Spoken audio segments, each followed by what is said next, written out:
Welcome to News9 Mediaverse, and you are watching To The Point with me, Kartikeya Sharma, and my colleague Brijesh Pandey. Parliament, Manipur, New Delhi, and many other associated places,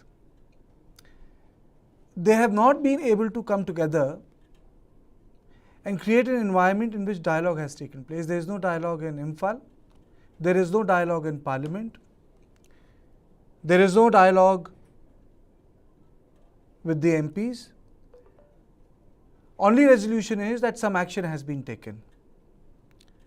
Only resolution is that after so many days, so many weeks, suddenly the arrests have taken.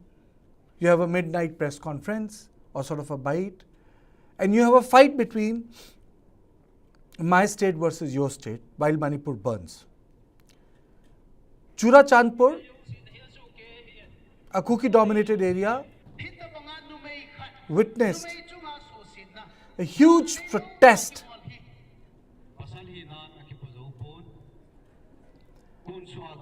A lot of Kuki leaders came. They spoke on the issue. There was an outrage.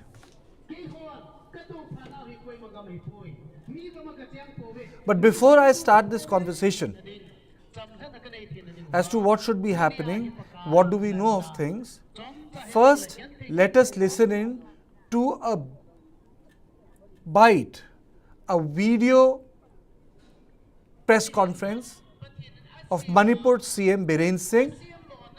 After that, I'll take you through some political reactions and then what people have to say on ground.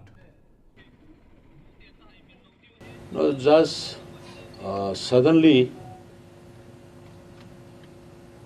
one video clip has become viral all over the nation, which was really shocked. And today, after seeing the viral video, all the legislature of the ruling BJP and the groups took a decision to condemn the heinous crime, and also we term it was a crime against humanity, and the state government will give possible all effort to get punished the culprit, the element at the highest punishment up to the capital punishment. We will make all effort to get it to them. And I, on behalf of the legislature party and the people of the state, want to appeal to the people of the state that we should make this event as the last against the women, sisters, and elders. We should respect the women, we should respect our sisters, our mothers, we should respect our elders. That is why we started operation immediately after seeing the video clips, and now the state police has arrested the suspected male culprits, and the further investigation is going on, and those who involved will also be arrested and booked as per the law of the land at the earliest. Thank you. Sir, how many arrested and how many identified? As of now, one has arrested yesterday, and recently I got one information, another one also arrested now. And this interrogation is going on. I don't want to make it more elaborate. Thank you. So police got the information, registered the FIR, but started the investigation and action after 2 months. देखो वही तो बोला है ना, ये मणिपुर में जो violence जो है कंटिन्यूस चल रहा है, तो इसमें कौन कौन है, क्या क्या है, इसको आइडेंटिफाई करने में टाइम लगा. तो इमीडिएटली वीडियो मिला, इमीडिएटली रिएक्ट किया है. Will not spare anyone. Thank you.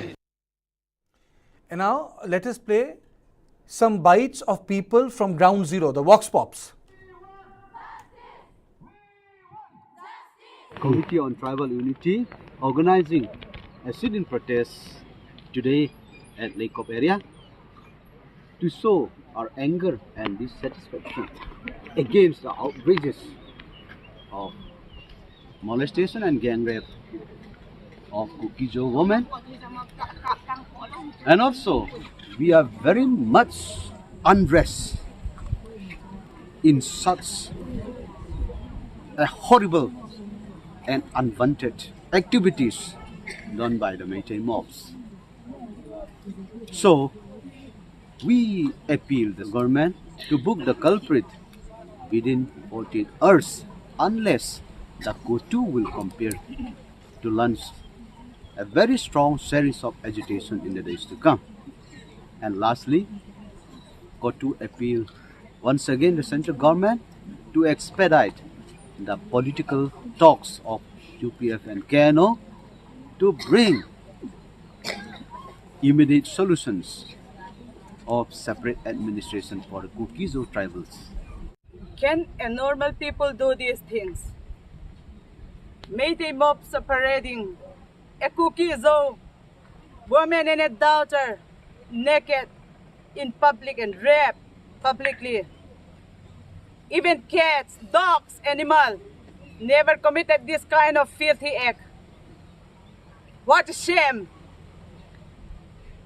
Meitei totally lost their human nature. What kind of act is this? Let the whole world know what they have done.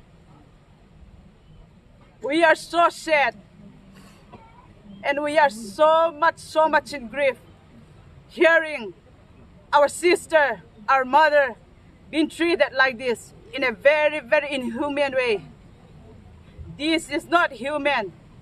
This is not human nature. And this is not even how human being treat another human. So we want justice. We want the government to catch the culprit, the rapists, and do necessary action. This is last. Consoling them, fighting for them will never end. And we are here in tears, weeping for them. We are so sad. We plead to the government to do something, to look into this matter as soon as possible. This cannot be denied any longer. 4 people have been arrested. Let me first play out the visuals from Chura Chandpur. Listen in to this organized protest which took place. We want justice! We want justice! We want justice! We want justice! We want justice! We want justice! We want justice! We want justice! We want justice! We want justice! We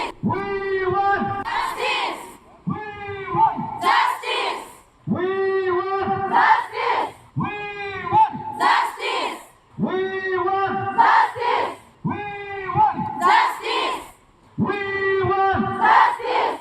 We want justice! We want Buka! Rabbis! Buka! Rabbis! Buka! Rabbis! We want separate administration! We want separate administration! We want separate administration! We want separate administration! We want separate administration! Buka! Rabbis! Buka! Rabbis! Which have directly come from the ground zero. Right now I'm joined by, in my studio, with my input editor Brijesh. Brijesh, 4 arrests after something goes viral. Isn't this strange? And no arrest when nothing is viral. Absolutely. I think, it puts the police more in dock than anybody else right now. Because, this FIR was something which was filed on 18th of May. And from 18th of May, and the police was aware of the incident right from day one, because the so-called snatching of those family from the police happened on 3rd of May or 4th of May. So from 4th of May till 18th of July or 19th of July, the police, the administration chose to do nothing. And the second there is a heat, the second the video goes viral, the second there is a widespread condemnation, the police acts with alacrity, which puts the bigger question in play. If the police was this alert, shouldn't have police arrested all these perpetrators then and there, which would have sent a very strong message that that the come what may, whether you are Kuki or a meitei, the police is only side with law. And if the police is doing this, then can you really blame one ethnicity if they don't display any trust in the police force? So I think a big investigation should be launched. It is commendable that these 4 people have been arrested, but a big investigation should be launched, Kartikeya, which should determine who all were aware of the incident and why no action has been taken till now, and strict action should be taken against them. Only then the belief in the rule of law, the belief in force of law will be there in the eyes of people at large. Otherwise, this is just like if you have connection, if you have jack, then you can get your work done from police, or if you can bring enough heat on them, only then they will react. I mean, I completely fail to understand why the police, which can arrest 4 of these perpetrators within 24 hours of that video going viral, chose not to do anything from 4th of May till 18th of July, anything.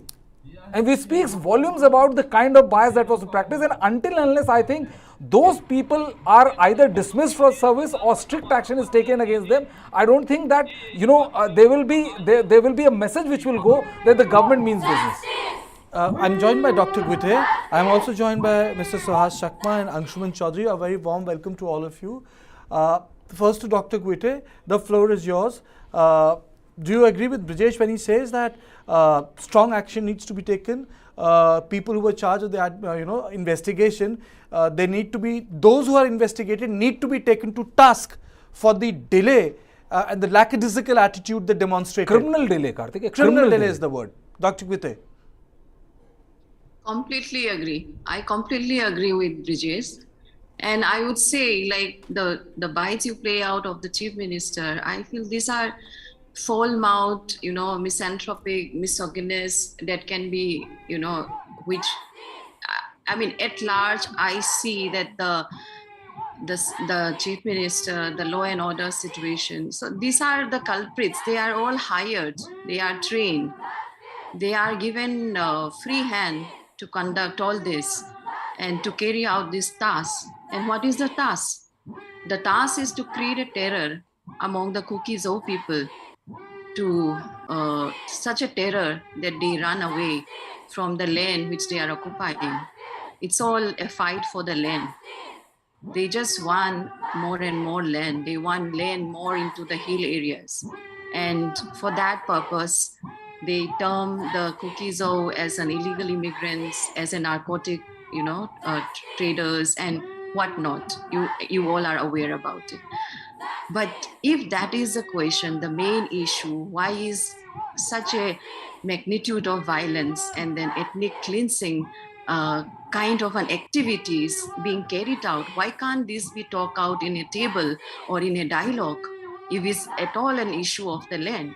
And this has been, like, many of the scholars and academicians have also spoken about it from initial time when this violence broke out since 3rd May, the issue of being scheduled tribe status, and then the issue of being land, identity, all these things, and then the differences in historical narratives. So my concerns, I keep asking myself, why is this so much of violence against women, children, and men has to be carried out, and that too against a particular community, the Kuki Zo community? What is their fault? I keep thinking about these 2 women. This is just, as I said yesterday, this is just a tips of the iceberg. There are many other sexual violence which has been which has been carried out during this entire period of 2.5 months. And, we see women playing a very important role in this, the whole violence which has unfolded. And we see on the other hand women as a victim also, and we see on the other hand women who are telling their sons to rape the woman from the Kuki community. So, and then this video which surfaced created so much of an uproar, even at the national level, international level. But what about that video which have also been on the surface, where a group of women telling their sons to rape two particular Kukis or women? Nobody has spoken about that. And the question is, why is so much an uproar? I know it has shake our conscience of everyone. It's one of us. I think every man should hang their head in shame that at this 21st century we are conducting, or I would say behaving in such a manner. Like that lady in the protest, she herself said that we don't treat animals also like that, the way they have treated that two women.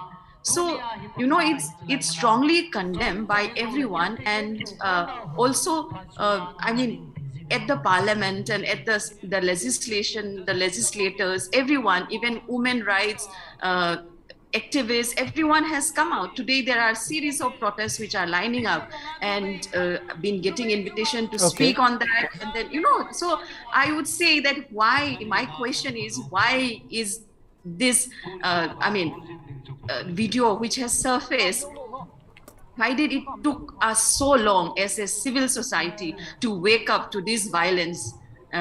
Is not the other violence which has been continuing happening each and every day of these 75 days is not. And then Brijesh, we have been discussing even in this platform as a journalist, as an academician, as a scholars, but talking and thinking about is very good, but action speaks more louder. So the Prime Minister has said condemnation about it. It's totally acceptable. But I think now we have to look to the government of India for that permanent and long-lasting solution. No more talking. Action has to come now. So this is my... No more talking, action has to come now. Okay, no more talking, action has to come now. The government has shown some action, but I think its action is very, very delayed. Anshuman, the sort of the speed at which action has been taken shows that unless and until there is public pressure or outrage in this country, nothing seems to work. Till it was buried deep inside, everything was okie dokie, Absolutely. You had only clips coming out of Manipur, tweets. And when there is a public outrage, you find the man in the middle speaking to the press every fourth hour. I mean to say that जितना बीरेन सिंह जी ने पिछले 24 घंटे में बोला होगा, मुझे उतना याद नहीं पिछले 7 दिनों में इस तरीके से बात की होगी. Anshuman. Yes, in fact, it looks like he's doing this to compensate for the gross lack of action that his administration has shown over the last 3 months. More than 2 months rather. What is in fact stunning is, as we have seen the clips play over and over again yesterday, what the Chief Minister said, that hundreds of such cases have taken place. He's admitted it himself. It's the clearest admission so far from the Chief Minister himself of not just the unending violence, the spiraling violence in his state, but the abject failure of his administration to prevent that collapse of law and order and prevent that violence. Even in the press conference clip that you were playing just now, he says that the violence has been going on since a long time, so there are so many incidents, it's difficult to handle that.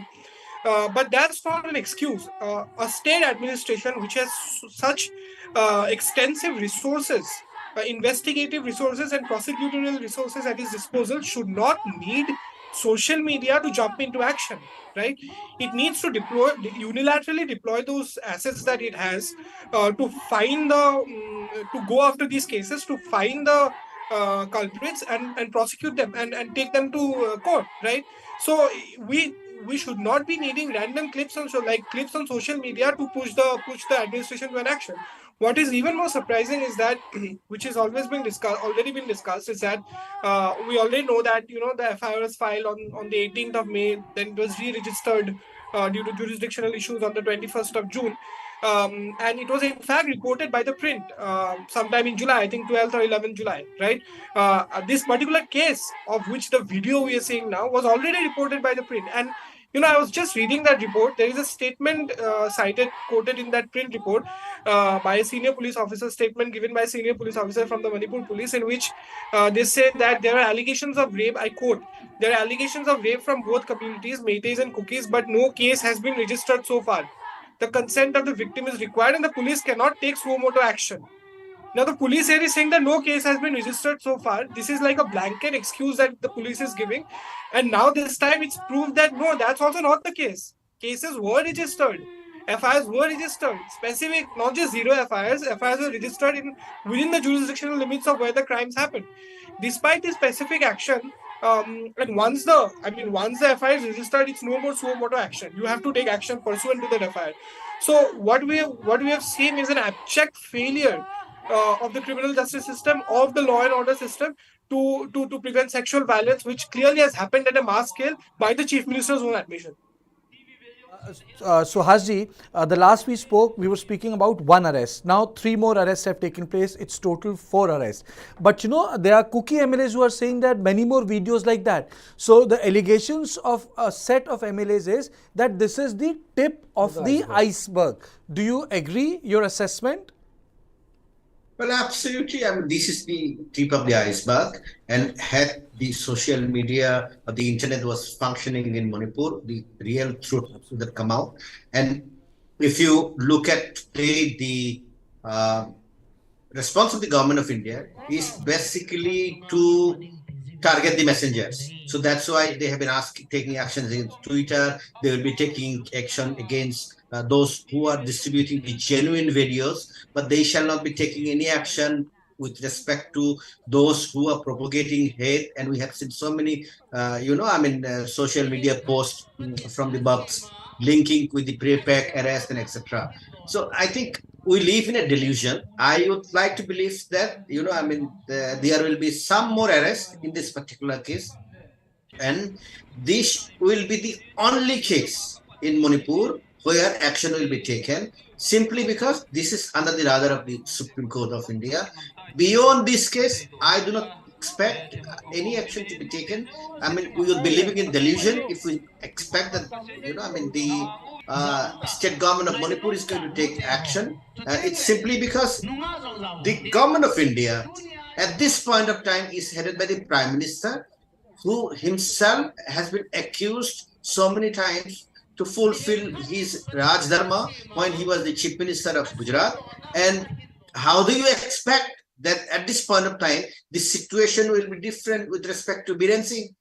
If there has to be some command responsibility, some responsibility for official, dereliction of duty, it doesn't stop with the police. See, the Home Minister of this state is Chief Minister Biren Singh. So he is liable for it as the Home Minister, forget about as the Chief Minister. So the DGP is responsible for it.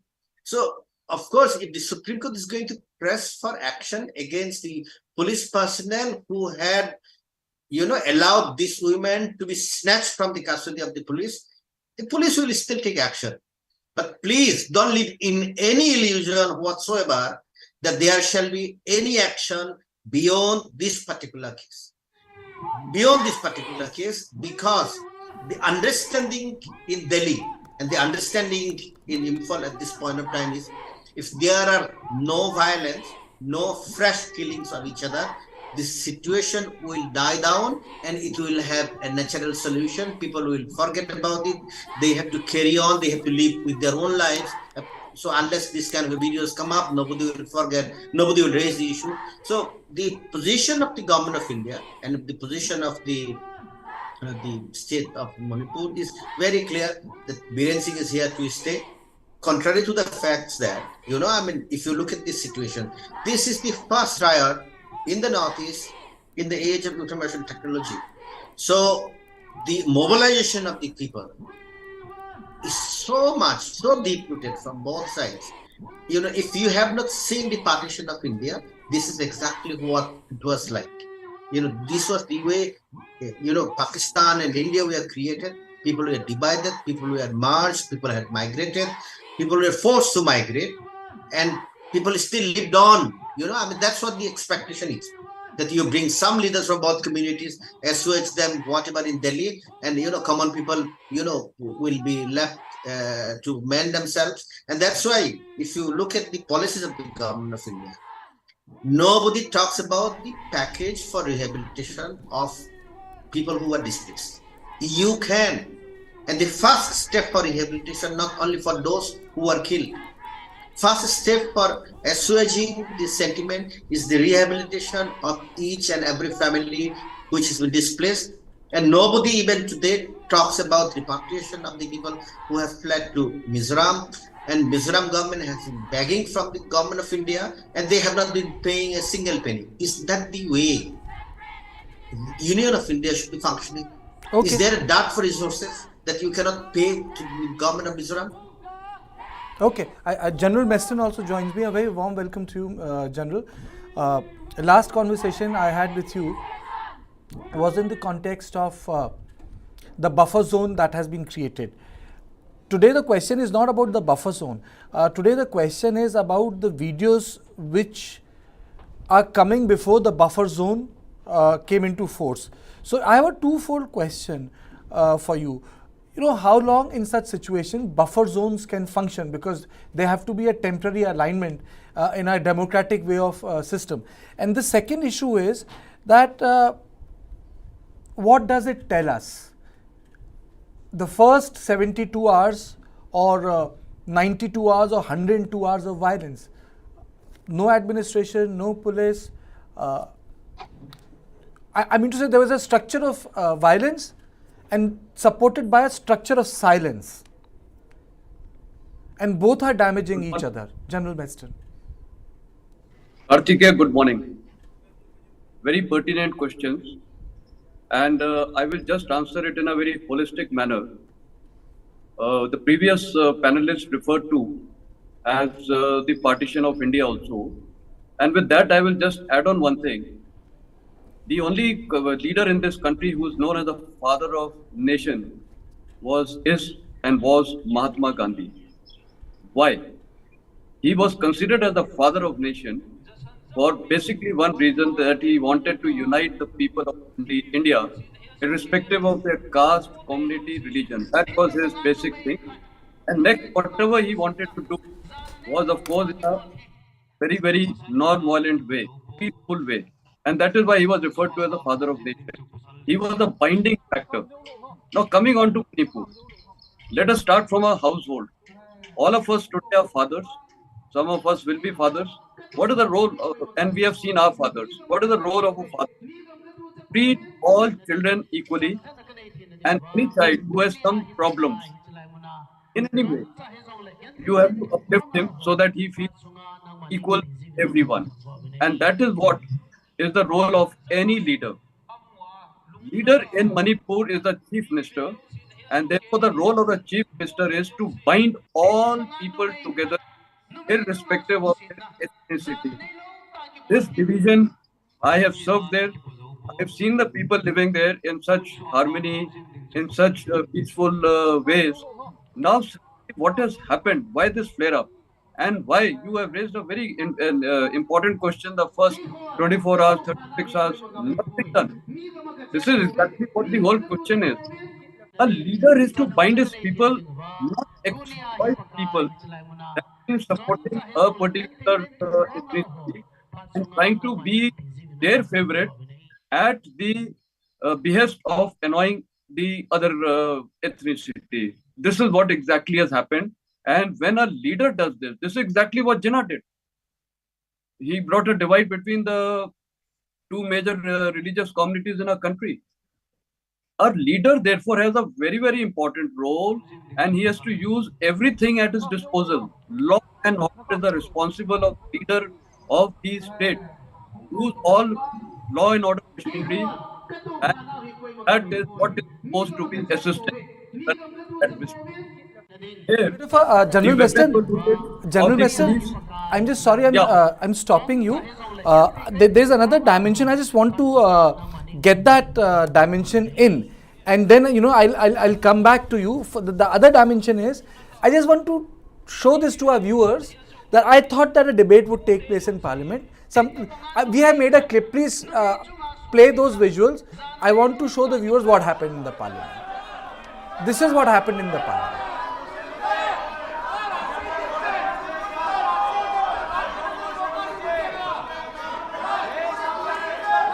प्रश्नकाल प्रश्न संख्या 21 श्रीमती साजदा अहमद।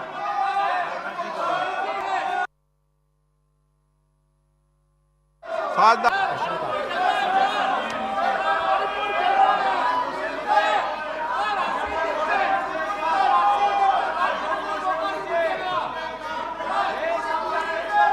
प्रश्नकाल प्रश्न संख्या 21 Shrimati Sajda Ahmad.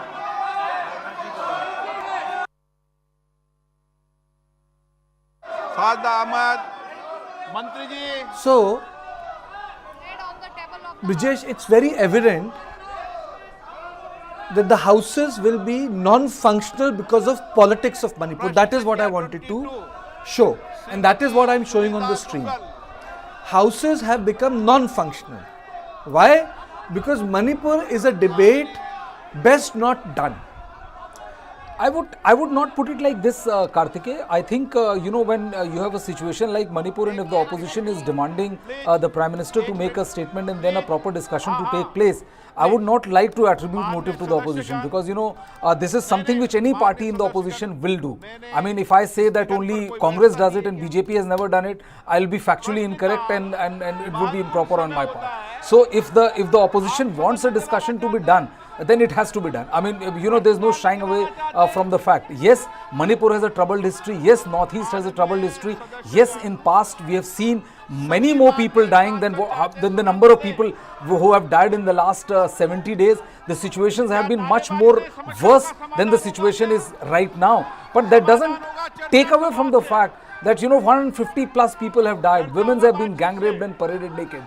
And that needs to be discussed. Isn't that right that our sources have told us, our group sources have told us, that the government was immediately ready for a short duration discussion. But opposition now wants this discussion under a different head, a longer discussion which says we adjourn the matters for the day because this Manipur will be taken as priority, not as a short duration discussion, and to be held at a point of time in which the Prime Minister himself participates. So the action is not now limited to Amit Shah. It has now gone, they have raised the stake and they have included the Prime Minister. See, the initial demand was also from the Prime Minister. What has happened is that video has forced the hand of the ruling dispensation.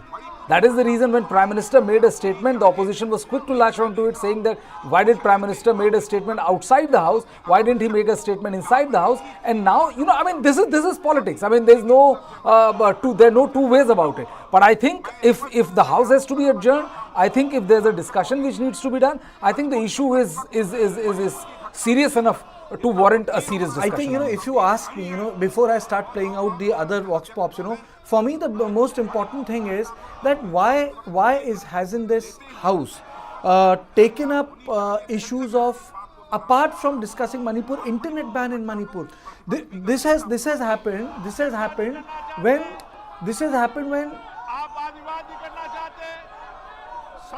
because of lack of technology, issues like this have not come. I wish those technologies would have been available and it would have come. So why this technology is not being used, I am very, very surprised. Let us play out the bite. Kartikeya, but I just want to respond to it for a second because if you remember that internet is a double-edged sword. Technology is a double-edged sword. The fact that this gang rape happened is not because of any word. This because of a false video which was circulated on WhatsApp. Which said that a Meitei woman has been brutalized, and in response to that, this particular incident happened. So, internet ban is a double-edged sword. It's not like a one-way street. It's a double-edged sword. I agree that one WhatsApp message can do far more damage than 50 people put together. But what has internet ban done? What has internet, the leak through the internet has done? it has allowed the most heinous thing to come on air. I know it creates false news. I know it has a problem. I know internet ban has stabilized certain areas of Manipur by not letting fake news spread. But what internet has also done is enabled public opinion to pressurize the government. It has brought the worst truth outside. It has exposed the governance there in Manipur. So I know it's a double-edged sword, but it has exposed certain things. Let us play out the bite of Derek O'Brien and let's play out the bite of Rajnath Singh. Professor, I have a point of order today, sir. Page 91, 261 and 262 regarding the expunging of words used in Parliament. I've got two examples, sir, which we can quickly correct. 261, what can be used, what can't be used. Sir. What is your point of order? That about the words being used in Parliament just now. What is your point of order? These words need to be... What is point of order? My point of order is the... Sir, my point of order is in Rule 261. Derek, one second. No. Is second. the word... 1 minute, sir. One second. I know. Raghav, take your seat. Just 1 second, Raghav. Is something wrong with your... Is something wrong with your seat? Every time you jump... Derek, 1 second. Sir, my point of order is on the words which can be used in this house or not. That's my limited point of order. I'm going to give you 261, 262. All Two right. examples. Yes, sir. Very fine. But what is the point of order? The point?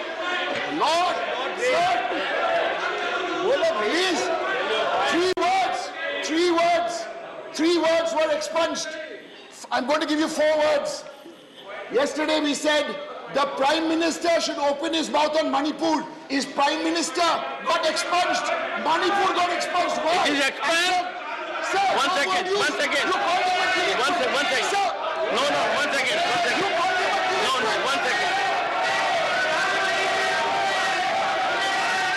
The House is adjourned. Speak at 2:30 p.m. My panelists, before I go back to my panelists, let me play out.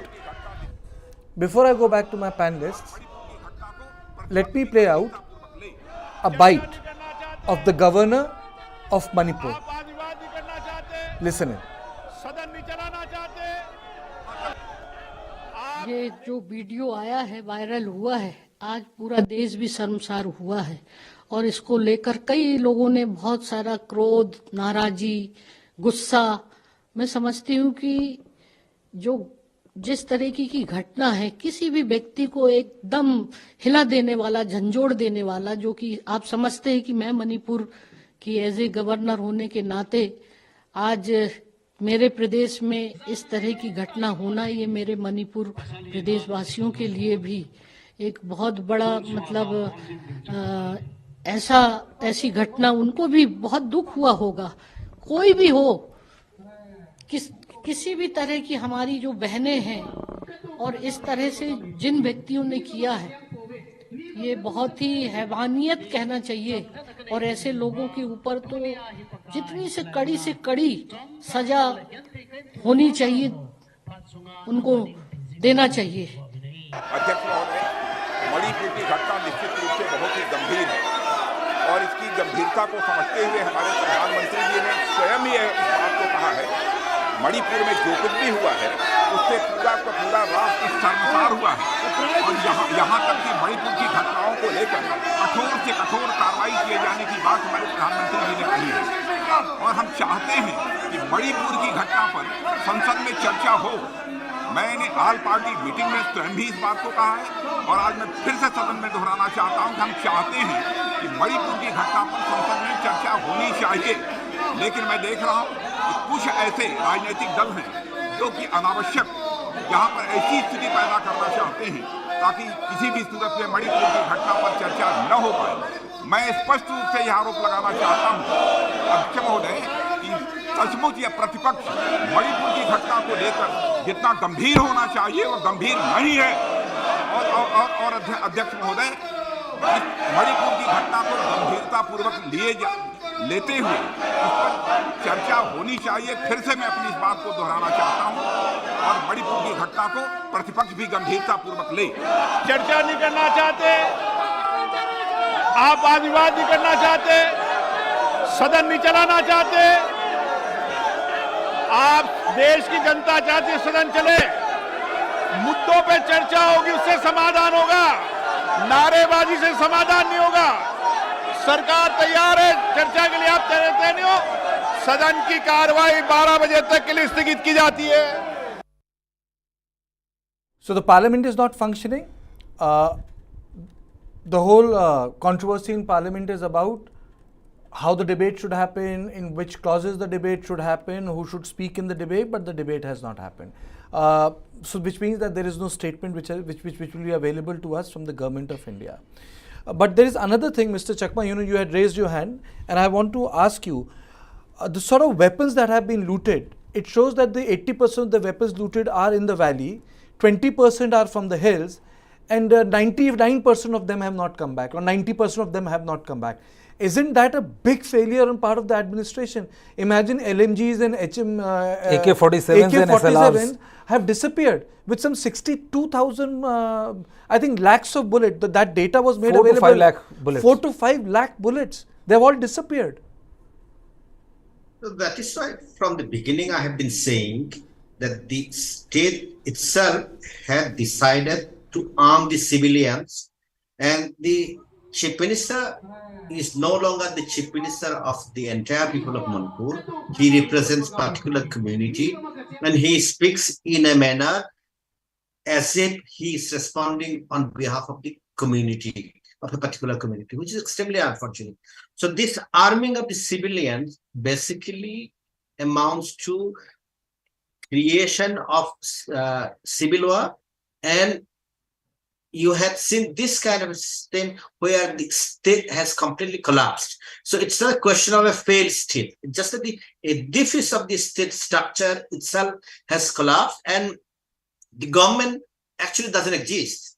And despite such gravity of situation, which we had seen when civil war had broken out in former Yugoslavia or Rwanda or Burundi, when mass genocide had taken place, obviously, those are being replicated in Manipur.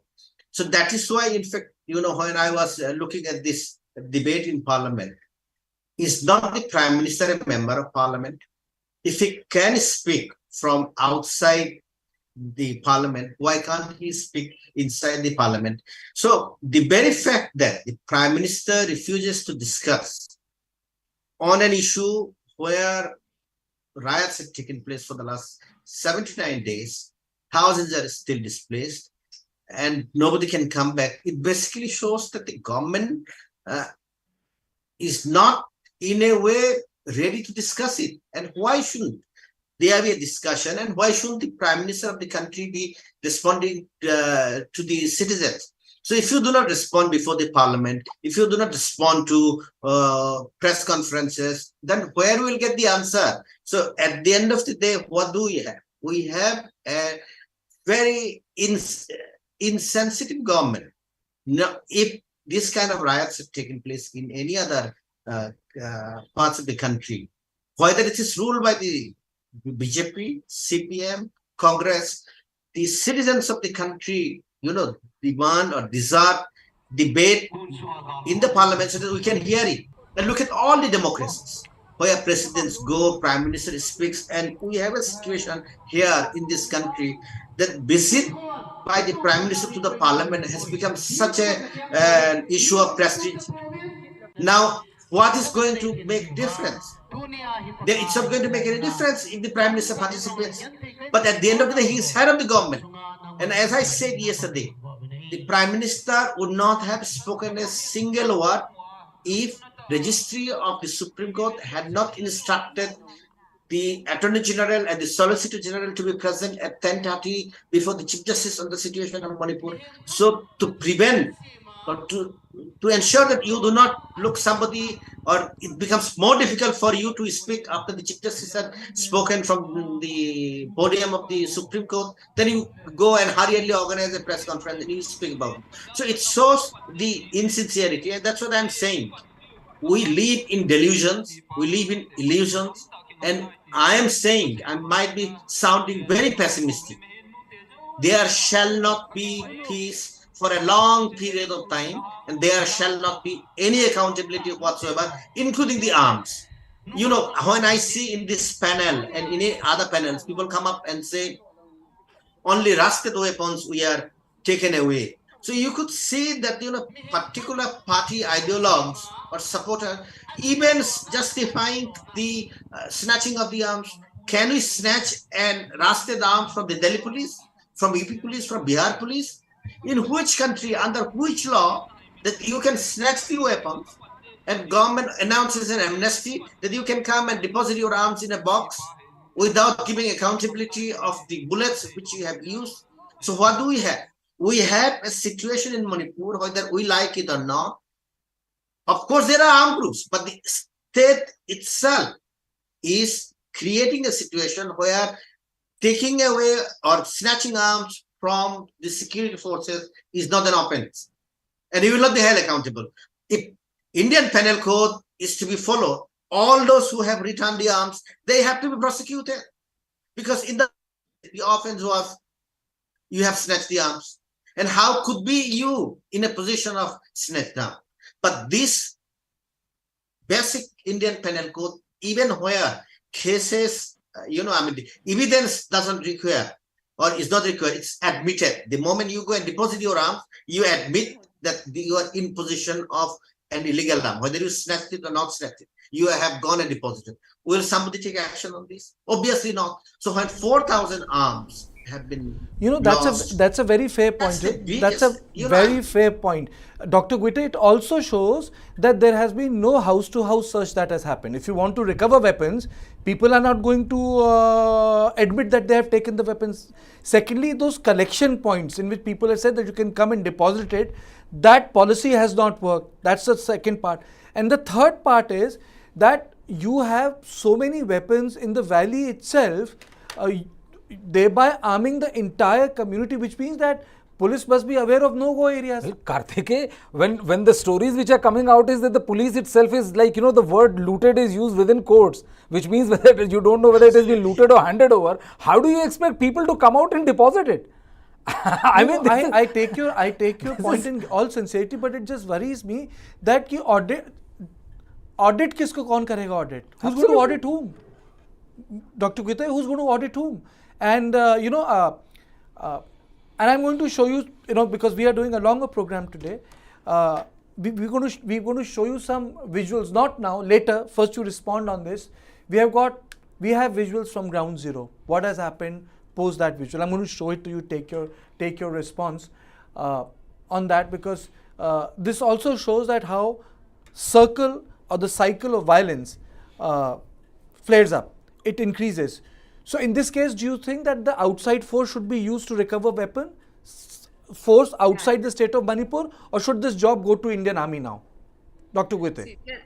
Just a small comment on the armed forces, where the arms and ammunitions which were being looted, and then you put a drop box on that, right? It's, what will I say, the right word is not coming right now, but it's sounding very funny actually, that in a way, indirectly, you are telling them, okay, you have looted, that's fine, come and drop it now. You won't be questioned, you won't be caught. It's like if I draw a simile with when demonetization happened, and when you are given that period to come and whatever black money you have, you can come and deposit in the bank, nothing will be said to you, won't be caught. So it's like, indirectly accepting the fact that, and also being a party to it, that, those arms were being, in fact, it's not looted. In fact, it's been handed over. And there is a video which is circulating where a witness or an activist from Imphal Valley itself, when she was talking about it, that she is an eyewitness to it, that it was handed over. Anshuman, do you think that the political expediency is getting better of administrative priority in Manipur? Because there's a narrative in Delhi which says, Anshuman, that the CM has become a mighty hero. So why destabilize him? So the question is political expediency on top of the administrative priority? I mean, I doubt it. I mean, in that sense, the chief minister, as Dr. Jakma has said, the chief minister is supposed to be a figure, and also as the Major General had said, the chief minister is supposed to be a figure who's a center point of unity, who's a symbol of unity, who can bring different groups together, and not just speak on behalf of one group, which is what the current chief minister seems to be doing.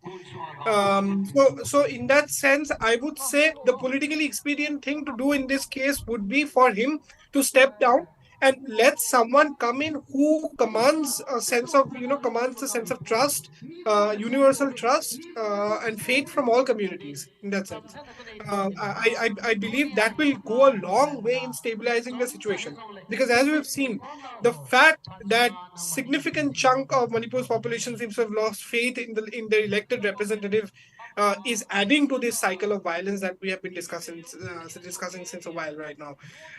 Few days back, we saw that there were talks about him resigning, and then there was a whole sort of theatrical series of events in which we saw a letter which was torn apart, and then he did not resign. Now also we are seeing a similar chatter, where despite a clear mountain of evidence that there was abdication of duty on the part of the state, the abject failure of the state to control the law and order situation, and also bring the perpetrators of mass sexual violence to justice. Despite this, we are still hearing chatter that Chief Minister Biren Singh won't be resigning. Right now, this exudes a sense of I would say extreme arrogance on his part. Or a sense that no matter what, no matter how low the situation goes, how badly the violence spirals, he is going to stay in power, right? And not act in public, in the sense, for the good of the greater good of Manipur, right? So this is in fact adding, I would say, to the sense of instability, to this lingering sense of that there could be violence at any point of time. So I would say, if it is about political expediency, then both the central and the state leadership must review immediately, urgently, the political leadership in Imphal at the moment. General And they Minister, should be okay. General Minister, I'm coming to you for a very specific question. How do you get back the weapons, sir? What is the process? What do you do? The people would really like to know. Yeah, the weapons can be recovered. There is no denying to the fact. And firstly, I would just add on few things. Then I'll answer this question. If a weapon is lost, I would even come down to ammunition. In the army, one round of ammunition means only one piece of ammunition. Even that, if it goes missing, immediately the entire effort is made to recover it, search it, and order a proper, thorough investigation. And the culprit, whoever has been, if it is a lapse or a deliberate attempt, the person is charge sheeted and he is taken to task. Now here, huge number of weapons have gone missing.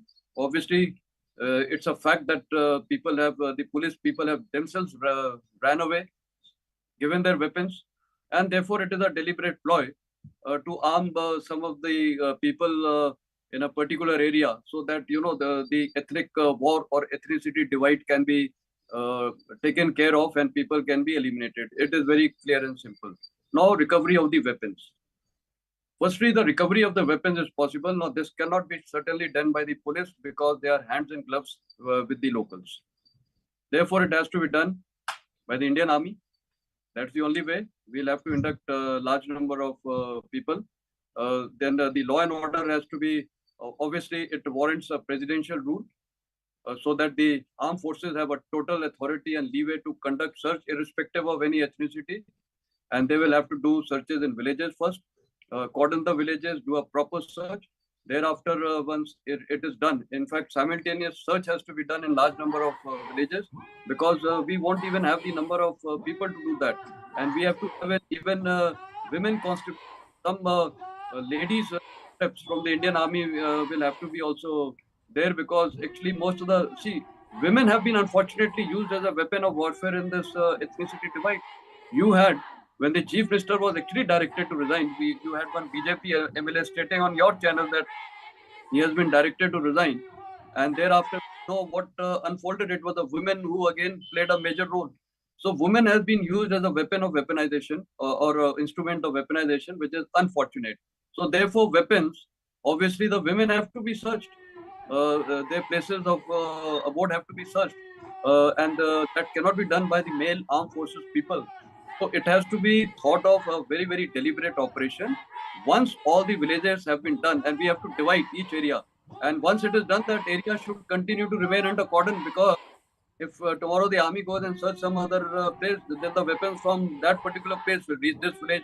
So the cordon should continue, the sanitization should continue, new areas should be searched, and later the jungles have to be searched, the mountainous terrain has to be searched. It's a very, very major operation. If we are expecting people to come and surrender, no, that will never happen. And that is why this problem, I really do not foresee how it is going to end. And actually, why was this problem created? I would now come back to your first question. Why the 36, 48 hours, nothing happened? That should have been, and in fact, the reverse happened. Weapons were given, looted, whatever it is. We all know what happened. People were being eliminated, religious places were being burned, people were being killed. You have heard a Subedar, a veteran Subedar of the Indian Army, today's Times of India. His statement is there. His wife was also one of them. I think a 42-year-old lady. It is so, ghastly that whatever has happened is such a ghastly. And we had an officer, a Subedar of the Indian Army who served the Indian Army. He fought the Kargil war, and he stated that when in Kargil it was not so dangerous, this place has become the most dangerous place now to be. And he finds no safety and solace in the camps established by the Indian Army. So what is happening? So firstly, this 36 to 48 hours, I think an independent inquiry committed of very, very impartial people with high integrity, they need to go on ground, ascertain the facts as to how the whole thing has been, and large number of heads have to be rolled. There is no doubt. It is the leadership failure, and that is how you asked that question also, why 36? The father figurely has to bind people, not use the people for his, a leader has to serve the people. Let's be very clear. Leader is not supposed to serve himself through people. I'm making a very candid statement. We have also been leaders in the Indian Army. We serve our soldiers. We are for them. They are not for us. They are for the country. Therefore, as officers, we are with them. And this is exactly what all leaders have to do. Take the people along, take them as stakeholders. And next question you also asked is the buffer zone. Buffer zone is no solution. It is just a temporary solution. The Absolutely agree with you, sir. I absolutely agree with you, sir. I absolutely agree with you. Lot of people have been saying that it is a mana. Sir, it is not a mana. I absolutely agree with you. Buffer zone is not a mana. It's a temporary arrangement. It's like a grid. But you can't create two camps in one nation. I absolutely agree with you, Western Saab. Yeah, very true. And therefore, the people need to be brought as one. And if this thing would have been controlled in 36, 48 hours, let me tell you, this hatred would not have reached to such level. Now the hatred has gone to such deep divides. I am telling you, it is going to take ages. This damage has been done. This will be a unforgettable chapter in the history of India and in the history of Manipur. The damage has been done. Now we have to see efforts to gradually retrieve it. And I think one of the first steps is, why this incident actually came to light, why it has happened. Let's analyze that. If you see the government of India, because I've handled this task way back in 2010-11, and one has been following it up. The government of India was very keen that the Hill Autonomous Council needs to be established. And this time, I think they were very, very clear on that it needs to be signed so that this problem is resolved. And that is why the Indian Army had also started that SU operations. There was a purpose, so that to bring the people into the mainstream and let not the state be unstable, because it suits China. And that is what the intent of the Indian Army was. and therefore the government of India was in line, and this thing was about to be signed. I think somewhere in February this proposal was Okay. already found. Now this actually did not suit the leader of a state. Why? Because you lose your powers of finance, of governance. This model exactly should have been the Bodoland Territorial Council. This was also done by the government of India. Why? So that the Bodoland problem was to be resolved, and it has been resolved. So what that mean? The governance aspect was given, and also the financial. So the budget had to be given. In this case, if it would have been signed, the Manipur government obviously had to give some portion of the budget to the Hill Council, which has been the demand. Now people are not even demanding Hill Council. Now they are demanding a separate state obliga union territory. So it was such a easy solution. The government of India was very, very keen to do it, and somehow it has got mixed up because of the insecurity. The power of finances will be lost, the power of governance will be lost. So therefore, create this mayhem and let the people die. And this is what has happened. Okay. So I think now this is what needs to happen. First step is to probably now impose this. The Autonomous Hill Council, whatever has been thought of, conceived by the government of India. And second is, I think, I personally feel, this has been my thought, if the leadership has been failed, then something has to be thought of. Absolutely. do Absolutely. something. Leadership is of primary importance. Even Gandhi went to Noakhali in the middle of riots. I think what is required is a moral leadership. Before I show you something which is directly related to what we have witnessed in last 82 hours. These are pictures. Let me just play out two very important bites of Arjun Meghwal and Conrad Sangma, and then we take this conversation to a different part, that is cycle of violence. देखिए, हम 19 तारीख से ही इस प्रयास में हैं और हमारी तरफ से जब इंडिकेशन उनको गया तो उन्होंने अपने रूप बदलने शुरू किए। 176 में रूल 176 में राज्यसभा में जो नोटिसेज आए हैं वो भी उनके सदस्यों के आए हैं। चेयरमैन साहब जब पढ़ रहे थे तो एकदम से वो कूद गए, no we want discussion on 267। वो बोले मैं सीक्वेंस से ही आ रहा हूँ, पहले 176 के नोटिस पढ़ रहा हूँ, फिर 267 पे भी आऊँगा। उनकी बात भी सुनी नहीं और फिर जो आवाज़ें आ रही थी उससे ऐसा लग रहा था कि प्रधानमंत्री जी सदन में आकर के बयान दें। तो विपक्ष जो है बार बार अपना स्टैंड बदल रहा है। जो पहले उनका स्टैंड था, जो ऑल पार्टी मीटिंग में उनका जो स्टैंड था कि मणिपुर पे चर्चा हम चाहते हैं, चर्चा के लिए सरकार तैयार है। विपक्ष जो बार बार स्टैंड बदल रहा है, मैं उनसे अनुरोध करना चाहूँगा कि ये बहुत ही संवेदनशील मुद्दा है, इस पे राजनीति नहीं करनी चाहिए। ये महिलाओं के सम्मान से जुड़ा हुआ मुद्दा भी है, नॉर्थ ईस्ट से जुड़ा हुआ मुद्दा भी है, सीमावर्ती राज्य से जुड़ा हुआ मुद्दा भी है। तो इसके लिए सदन में जब चर्चा होगी तो सारी चीज़ें जो भी नोडल मिनिस्ट्री होगी उसके मंत्री उसको एकदम जो जितनी आवश्यक है वो हम चर्चा करने के लिए तैयार हैं। चर्चा करेंगे, वो भी अपनी बात कहेंगे, हम भी अपनी बात कहेंगे। The Manipur incident is very, very disturbing. Number one, it is really something that just shouldn't have happened, and the government must take action against all these people who have done this. As I said, I repeat again that this is completely unacceptable, and strong action must be taken.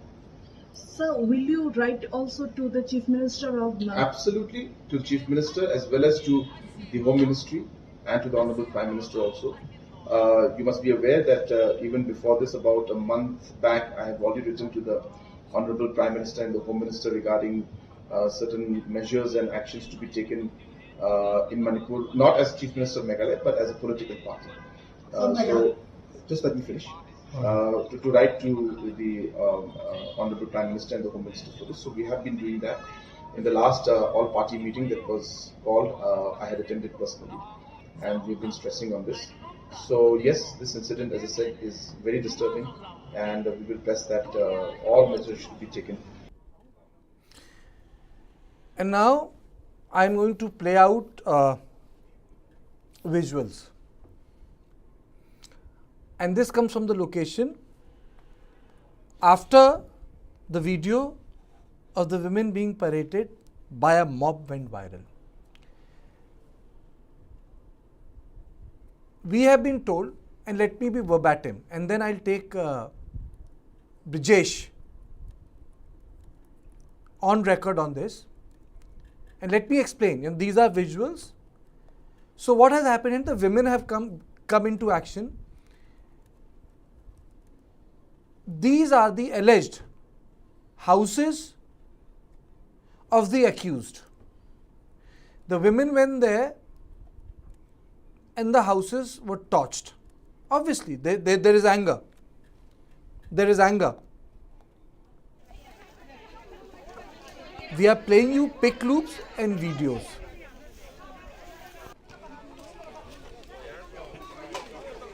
Manipur is unique that women are at forefront when it comes to political activism. They were subject to brutal violence. A video which we saw, and we have been told through a lot of reports that there may be other videos which Kuki MLAs are claiming. We have seen how women played a role in stopping the Chief Minister Biren Singh from leaving his office. We also saw a video posted by the Spear Corps whereby women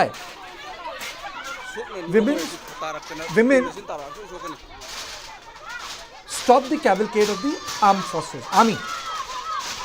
In another case, militants had to be released.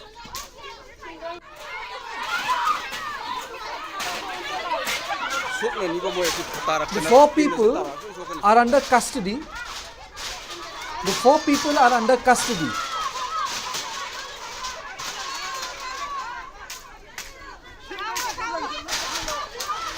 But what is happening is, and I say this without taking a position, it shows lawlessness, it shows women at front, it shows vigilantism, it also shows that there is a cycle of violence. If anyone has studied Frantz Fanon, and this is for you, Dr. Guite, I'll come to you. Frantz Fanon, that the only way the cycle of violence ends is when the violence ends.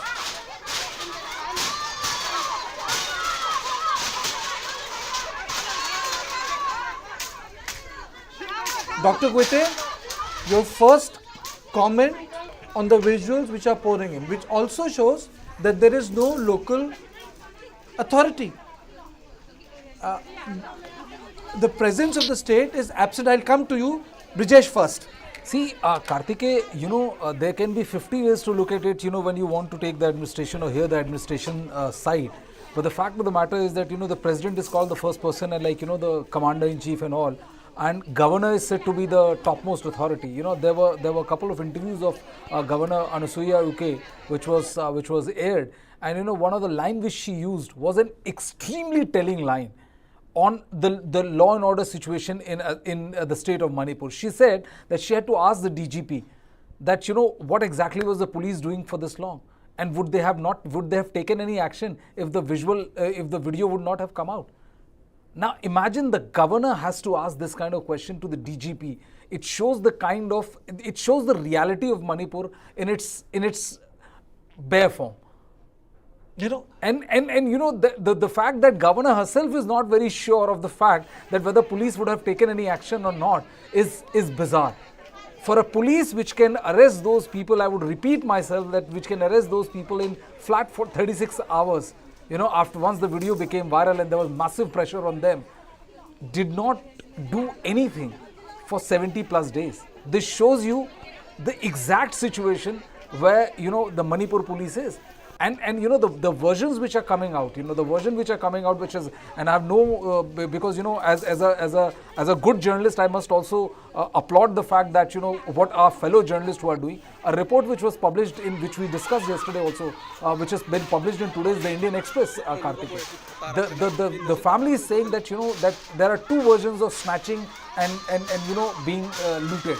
They're saying that they were handed over to the mob by the police, which makes this even far more ghastly than you can ever imagine. I can understand that, a mob of 1,000 can outnumber 5 or 10 policemen. It doesn't require rocket science, but for those policemen to hand over and not taking any actions and the kind of registration. What do I think? For example, in armed forces, such gross acts of indiscipline, you're kicked out of the system. Even armed forces have tradition. Even the mutiny which took the British establishment, Jawaharlal Nehru and other people argued the case. History tells us that they were not inducted back. They were not inducted back into the system. They stayed out of the system. It was a time when the British ruled us, but they were out of the system. So I'm thinking that the people who have contributed in dissolving the administration of the state, they're still part of the system. But this is so grossly incorrect.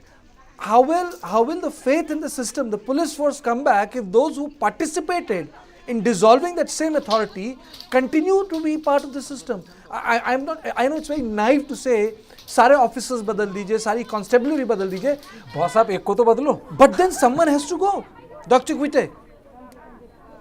Yes, Kartikeya, about the vicious cycle of violence. It's a very interesting, which we as a social scientist also, when we engage with development issues and all, we look into the vicious cycle of poverty.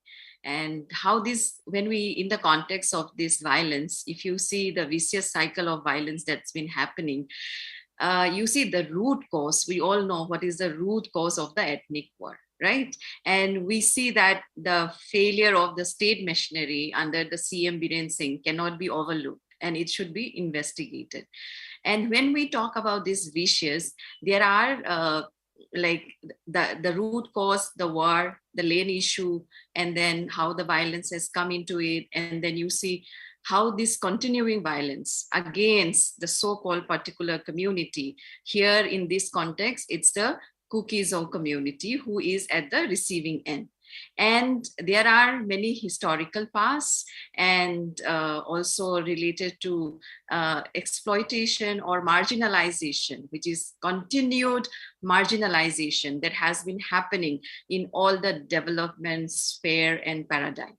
And when we see that in entire this cycle, that the continued violence towards this particular group, the women and the children, it also seems to enjoy the support of not just many in positions of power in the state, right? Even many intellectuals, academics, influencers, performing artists are speaking out of ethnic loyalty and not focusing on right and wrong. Right? So that's why in Manipur, conversations about ethnic conflict are getting normalized. And many incidents of terrible violence are getting glossed over, right? And so calls for peace from such voices are, it's woven around these insinuations about particular ethnic groups. And many crimes go unnoticed when influential sections demystify the reason behind this act of violence. So in this entire, and the picture which you have played out, where I would say the women group in the Imphal Valley, the Mera Paivis, they have indeed played an instrumental role in the fight for justice in Manipur, even in the past, in whatever crime happens towards either social evils or towards the armed forces, special power acts and all.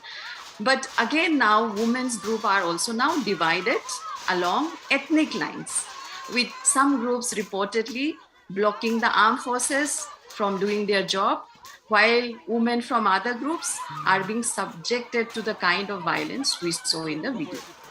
So in this vicious cycle of violence, I would say, perhaps I would say it is time now to seriously consider a solution centered which is around the Kuki Zomi demand for a, like General Mason also really rightly pointed out, that either we should seek for a permanent solution and a demand for a UT with legislature.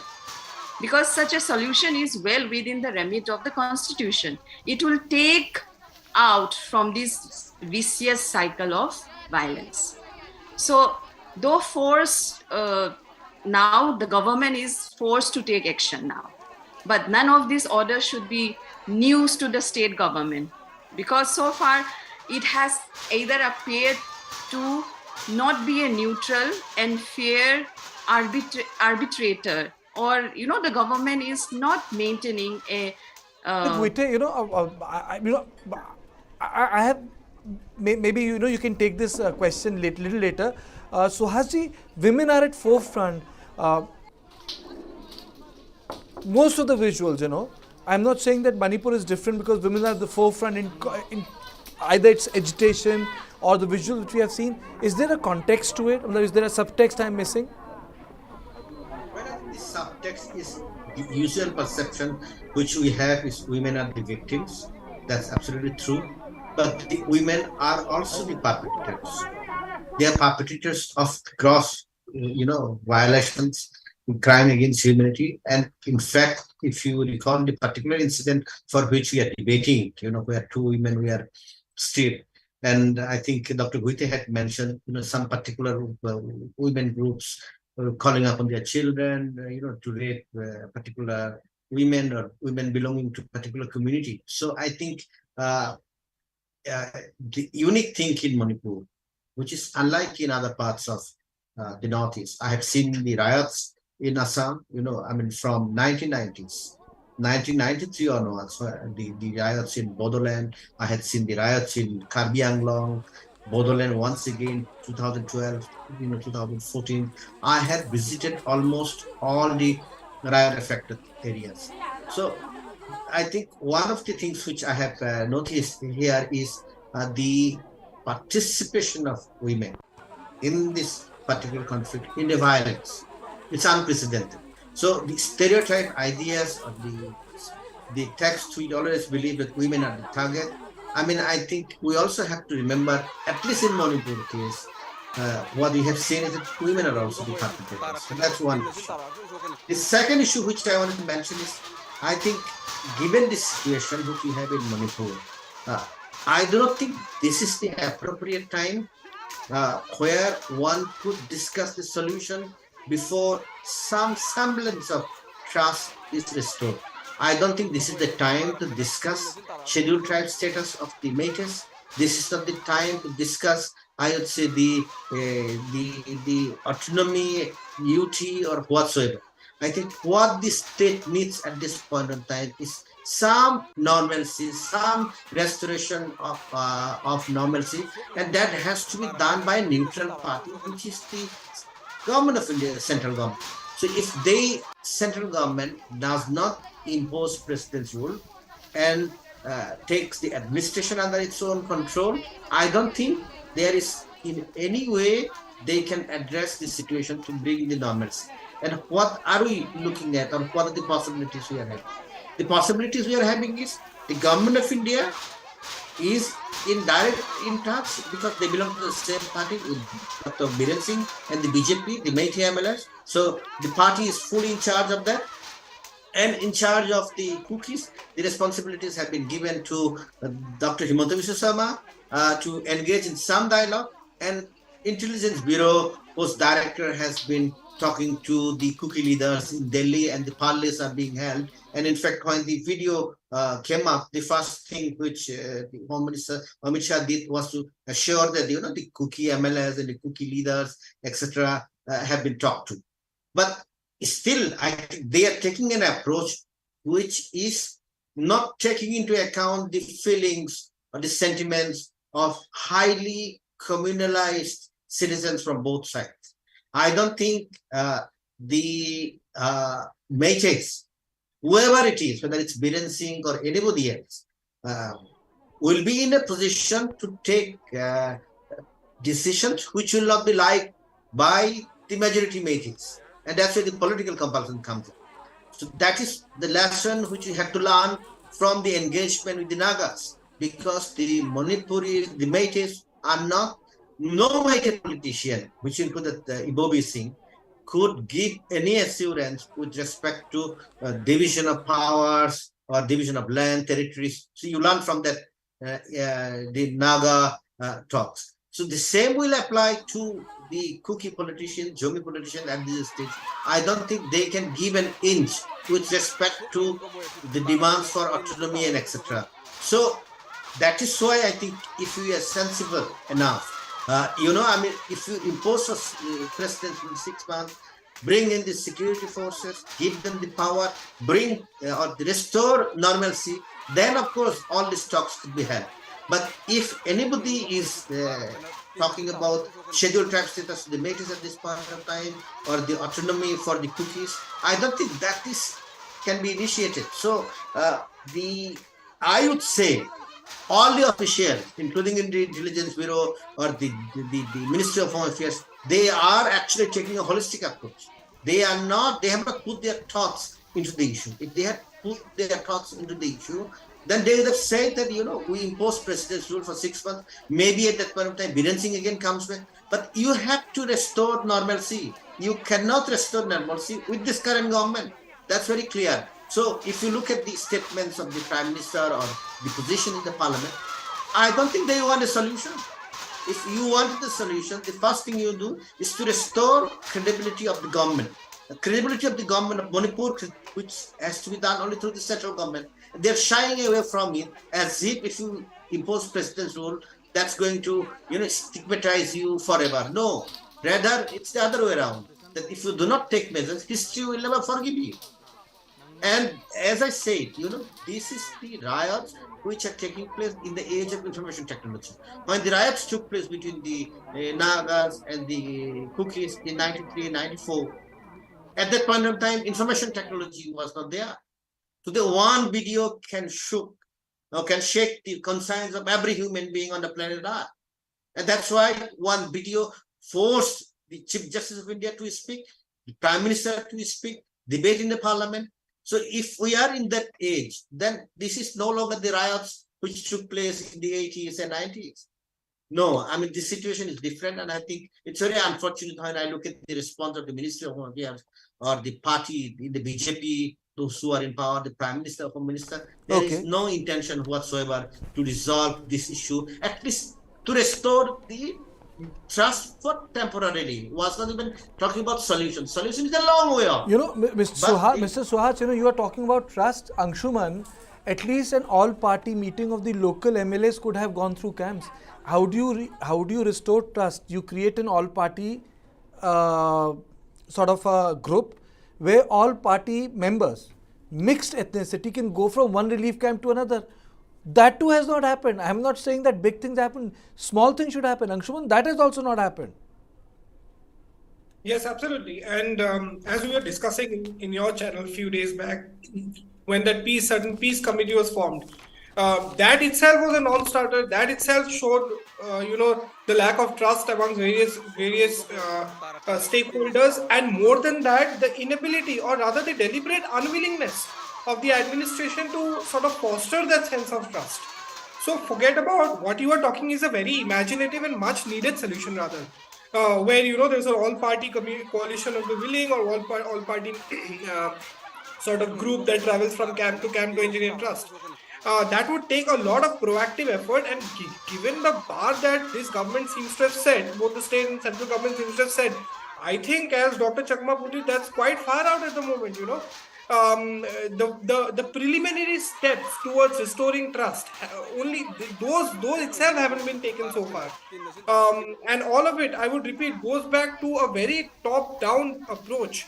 An unflinching, top-down, unmoving approach that the state government seems to be taking, that despite whatever happens, despite the fraying of the social contract in the state, that the leadership won't change, that the leadership won't budge. Why this arrogance after more than 2 months, I don't understand. Why this arrogance after so many lives have been lost? And what I do not understand is it's fair to assume that the BJP High Command has a certain degree of leverage, political leverage, given that we are in a federal structure, a certain political leverage over the state government. Why isn't it able to constructively use that leverage to ensure that trust is restored in Manipur, right? So this is a point that I want to drive, that it's not just about bottom-up initiatives, but it's also right now what we are seeing is a reflection and abdication from the very top at both the central and sort of state centers of power. And I would also take this opportunity to say that, while this all-party meeting goes on, there has to be a simultaneous discussion on setting up a transitional justice mechanism which particularly deals with instances of mass violence, sexual violence in the state. Because since the last two days and since the video has come out, it's become very clear, as I said, by the Chief Minister's own admission, that the instances of sexual violence aren't limited to this particular case of the video that we are seeing. That there must have been more than 2 to 3 dozen such cases, maybe hundreds of such cases unfolding in Manipur since more than 2 months. Who will deal with these cases? And as we know, there's a certain social shame and stigma attached to sexual violence, because of which it's sort of a very unfortunate natural deterrence against women from coming out and reporting those instances of sexual violence. So it's not enough for administration or law enforcement officials to just sermonize and preach and say that women should come out and report sexual violence. It's not so easy for women to do that. It's the onus is on the administration to create that safe and just and anonymized environment for women to come and report sexual violence. And there are several examples and models from around the world on how to do that, from Rwanda, from former Yugoslavia, and other domains of civil war, where such transitional justice mechanisms are set up. And it is by doing this that a society can genuinely move towards reconciliation and healing. But I don't see that happening anytime soon, given the overall tenor and attitude of the state government particularly. Yeah. General Meston, how can armed forces, how can General Meston, army can take care of vigilantism for a short period of time? What ways army can be used to prevent vigilantism of any sort? Right now, they have done everything not to provoke any social consequence, social reaction. That is very evident through videos and other things that have been tweeted out. But what can be done? What should be done? What needs to be done? The army has a tremendous role now, but is the army being allowed to function? That is the first question. The Indian army, who had apprehended 11 terrorists, and one of them was a kingpin, the most dreaded terrorist, and who got them released? We know the answer. The women of a particular ethnicity precluded the army from even taking them. And this is what exactly is happening. And that is why I stated that the women power is now being used as an instrument of, as a weapon. So firstly, army is not being allowed to function the way an army can function. So that is a start point. And this is a lead point. This is the most important aspect. And here I would also like to add on that immediate thorough inquiry needs to be. I do not know why people have slept quiet on this incident. A dreaded terrorist, 11 dreaded terrorists who had killed soldiers of the 6th Dogra Regiment. They have been left scot-free and they are roaming scot-free. No one has even asked this question. Tomorrow, are we prepared to leave terrorists in J&K and everywhere with this kind of a scenario, where women come and start getting them released and they preclude the use of the armed forces? Where are we heading to? Army has a different role. Army was performing its role, and we were not allowed to perform our basic mandate. This is so sad this is so sad. And I think immediate inquiry needs to be ordered into this aspect. Who were the ringleaders? They could be of any gender. Who were the ringleaders? Who got so many women mobilized? After all, we all know how is a mob formed. There are only onlookers. They just join. But who has initiated it? When the internet was banned and so forth, who has got these people mobilized and used them? Why shouldn't those people be held accountable? In fact, this is, I would like to convey through a channel, this should not be taken lightly, because tomorrow this will send a lesson to all the terrorists, use the women effectively, and get your cadres released. So, immediate inquiry needs to be ordered and it needs to be investigated. Again, this is a total failure of the state administration. The police, obviously, we all know the answers why they have failed. And I'm very glad. Yesterday, I was hearing one of the TV channels, probably one of the ex-BJP of Manipur. If I'm not wrong, his name was Mr. Vora. He was very candid in blaming the police cadres there. I really appreciate the guts of this officer, who's of course retired, but he highlighted the truth, because majority of them would not even like to admit the truth. Now, coming on to the question you have asked, how can army prevent the vigilance? I don't feel we can be doing that. That is not a task. Because it is again, everyone is talking about we have to look for some solutions. These solutions have to be, in fact, now focused. And I gave you, I think,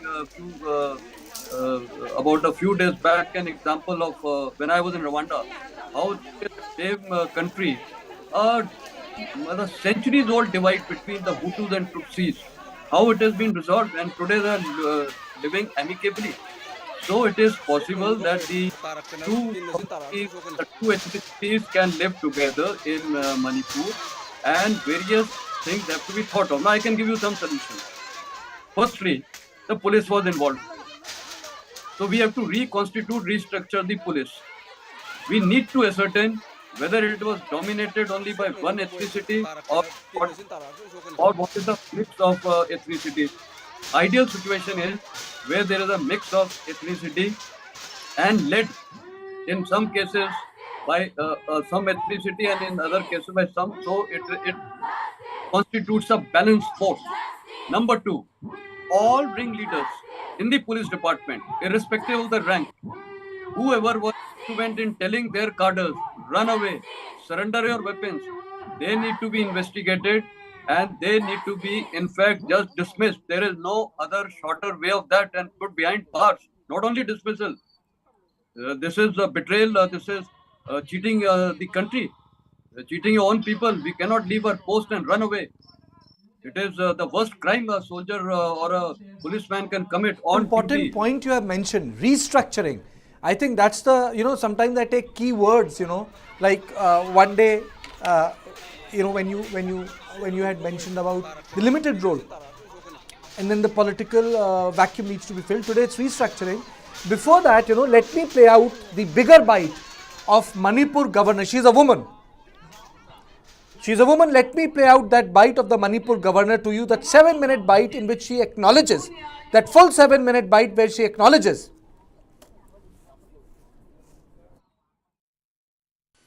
हाँ, ये जो video आया है, viral हुआ है, आज पूरा देश भी शर्मसार हुआ है और इसको लेकर कई लोगों ने बहुत सारा क्रोध, नाराज़ी, गुस्सा, मैं समझती हूँ कि जिस तरीके की घटना है, किसी भी व्यक्ति को एकदम हिला देने वाला, झंझोड़ देने वाला, जो कि आप समझते हैं कि मैं मणिपुर की एज ए गवर्नर होने के नाते आज मेरे प्रदेश में इस तरह की घटना होना, ये मेरे मणिपुर प्रदेशवासियों के लिए भी एक बहुत बड़ा ऐसी घटना, उनको भी बहुत दुख हुआ होगा। कोई भी हो, किसी भी तरह की हमारी जो बहनें हैं और इस तरह से जिन व्यक्तियों ने किया है, ये बहुत ही हैवानियत कहना चाहिए और ऐसे लोगों के ऊपर तो जितनी से कड़ी सज़ा होनी चाहिए, उनको देना चाहिए। और जहाँ तक सवाल है, मैंने आज डीजीपी को भी बुलाया था, पूरी बात को संज्ञान में लिया और मैंने कहा कि जितनी जल्दी हो सके उन सारे आरोपी जिन्होंने इस तरह का दुष्कर्म किया है उनको गिरफ्तार करें और कड़ी से कड़ी कार्रवाई करें। और जिस थाने में 4 मई की जब ये घटना हुई थी, और 18 को जब रिपोर्ट हुई थी तो अभी तक पुलिस के द्वारा क्यों नहीं उसकी जांच करके और ऐसे आरोपियों को गिरफ्तार किया गया। और ये बहुत ही दुखद है और मैंने निर्देश दिया है डीजीपी को कि पुलिस डिपार्टमेंट से भी उन अधिकारियों को भी नोटिस जारी करें, पूछे अगर दोषी है तो उनके ऊपर सख्त कार्रवाई करें, ताकि ऐसी कार्रवाई भी करें कड़ी से कड़ी, ताकि दूसरे लोगों को भविष्य में इस तरह का मतलब दुस्साहस ना हो।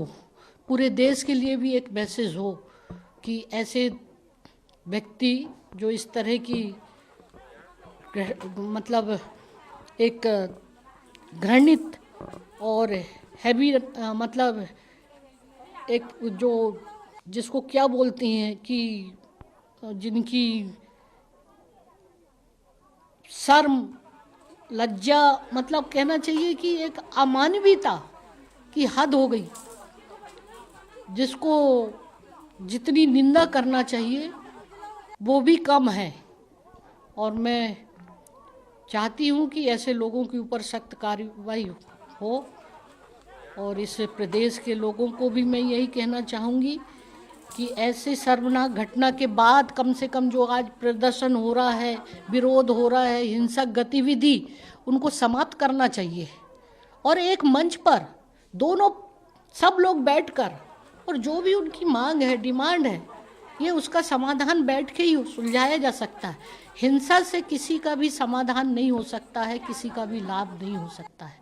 और इसीलिए मैं चाहूँगी कि ऐसे लोगों को जितनी जल्दी हो सके कार्रवाई होनी चाहिए सख्त। एक स्टेट में 3 महीने से लगातार हिंसा की खबरें आ रही हैं, 3 महीने से अस्थिरता है। क्या आपको लगता है कि राज्य सरकार के रूप में कुछ कमी रह रही है, कुछ और करना चाहिए था जो नहीं हो पाया?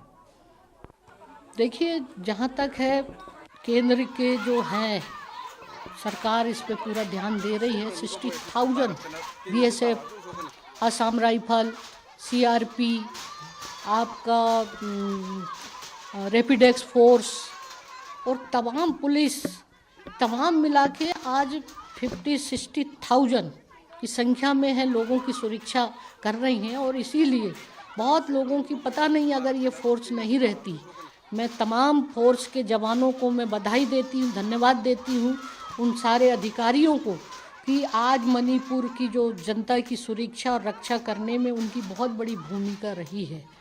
और मुझे विश्वास है कि लोगों से मैं यही अपील करना चाहती हूँ कि हिंसा छोड़े, विरोध छोड़े और एक प्लेटफार्म में आकर चर्चा करें। और फिर से हमारा मणिपुर जो पहले जैसा था, एक भाईचारा सद्भावना के साथ लोग रहते थे, वैसे ही मिलकर और फिर से एक नई शुरुआत करें और इस मणिपुर को फिर से एक नई विकास की दिशा में हम आगे बढ़ाएं। यही मैं मणिपुर की प्रदेश की जनता से कहना चाहती हूँ। डीजीपी आपसे मिलने आए थे, तो क्या रिपोर्ट मिले आरोपियों के बारे में, कितने पैसे? उन्होंने कहा कि इसके बारे में एक आरोपी पकड़ लिए हैं और जल्दी से जल्दी बाकी को भी हम पकड़ लेंगे। और निश्चित रूप से उनके ऊपर जो भी एक्शन है और जिस तरह की घटना है वो कार्रवाई करने का उन्होंने आश्वस्त किया है, मैंने निर्देश दिया है। एक आखिरी सवाल, आप प्रशासन आपसे शुरू होता है राज्य में, और बहुत लोग आपसे ये वाला सवाल करते होंगे, आखिर शांति कब आएगी? शांति तो आएगी, लेकिन जो आज एक दूसरे का जो प्रति जो एक नफरत है कम्युनिटी वाइज जो आज जो चल रहा है, मेथी वर्सेस कुकी का, इन लोगों का जो भी कुछ डिमांड है, मांग है या जो भी कुछ है, इन सबको एक साथ बिठा के और इसको समाधान ढूंढना चाहिए।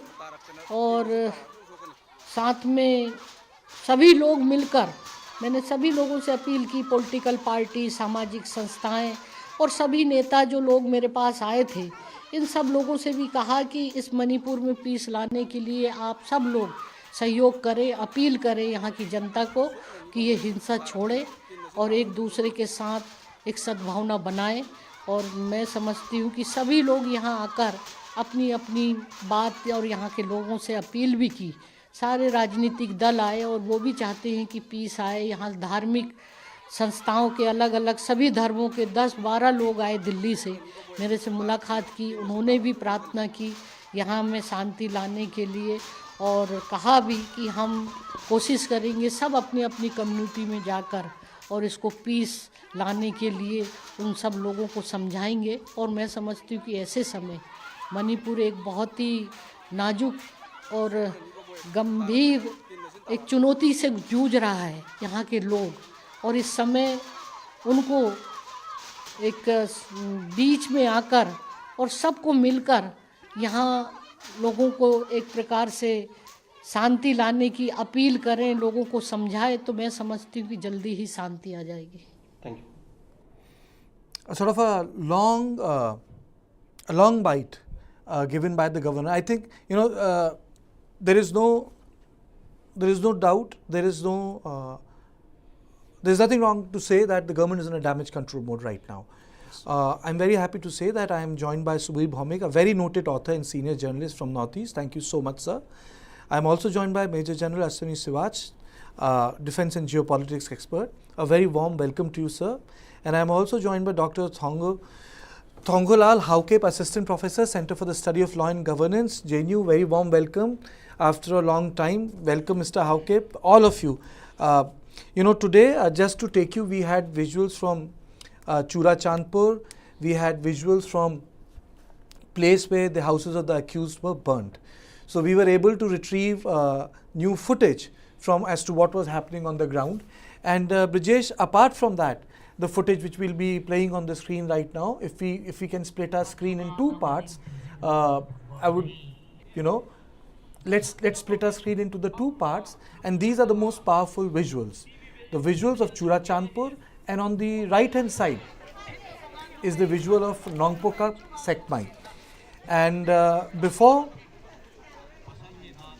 I move on to a broader part, which is vigilantism, which has been discussed in action in both ways. You can, what is the most surprising part is that the number of women you can see out in protest in both the areas, significantly on the higher side. Let us play the bite of Chief Minister Biren Singh once again.